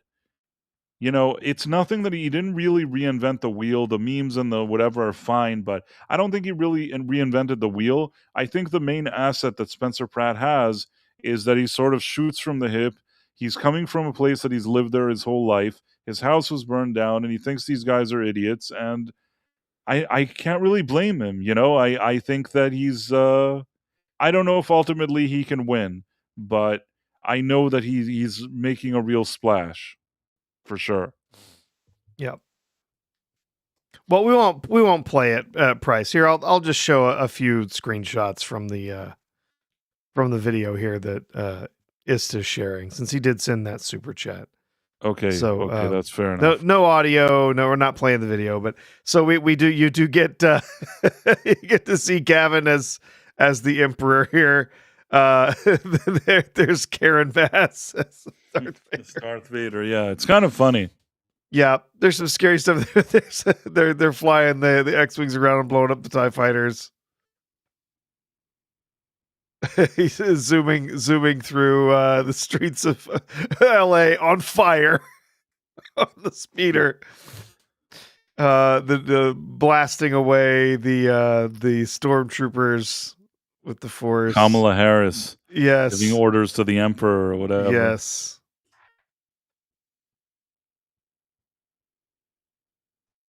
And the regular people standing up and turning on their lightsabers to fight back against the evil. LA is worth saving. So yeah, it is.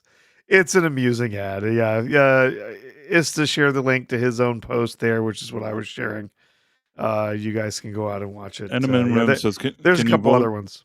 Room says, can you vote in LA mayor election? Price of Reason Live. Are you a resident? No, I can only vote in New Jersey, and there's really nothing going on here. Even though New Jersey is a really blue state, so I don't think that anybody that's not like Democrat even wins here. Mm-hmm. Coda Rob says better than Mando and Grogu. You're probably right. Probably. Oh boy. Yeah, well, I didn't have anything else, Price. No, I think I'm also good. If you have the names, I can. Yeah, give me a second. I'll get you the names from Rumble here.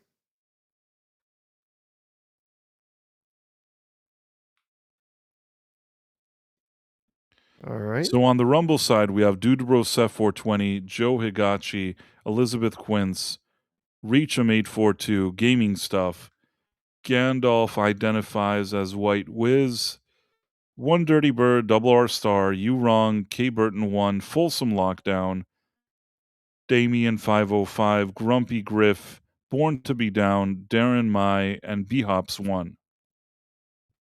Yeah, wonderful seeing all of you here tonight. Let's see, over there on the tubes that are you, we had Palm 5966, Sammy Sung, Scarif Scuttlebutt Podcast. Well, look at that. One Dirty Bird, Angry Sparrow, Eject a Curtain, Robot Head, Ms. Sparkles, Inku, Lasher, Marla Sharondoff, Darren M., Jeff Wyatt, Phantom Outsider, Marokstro, Tim Hayes, Ron Donafero, Mary White, Jason Love, Doctor Who, Zun RJ5, Joe Darkness, Sagacious 6, Jonathan Conroy, Trevtune Art, Gavin Unit, Tomahawk 511, Big Sur River, Caleb Levine, Kodo Rob, Putin, and Istophobos.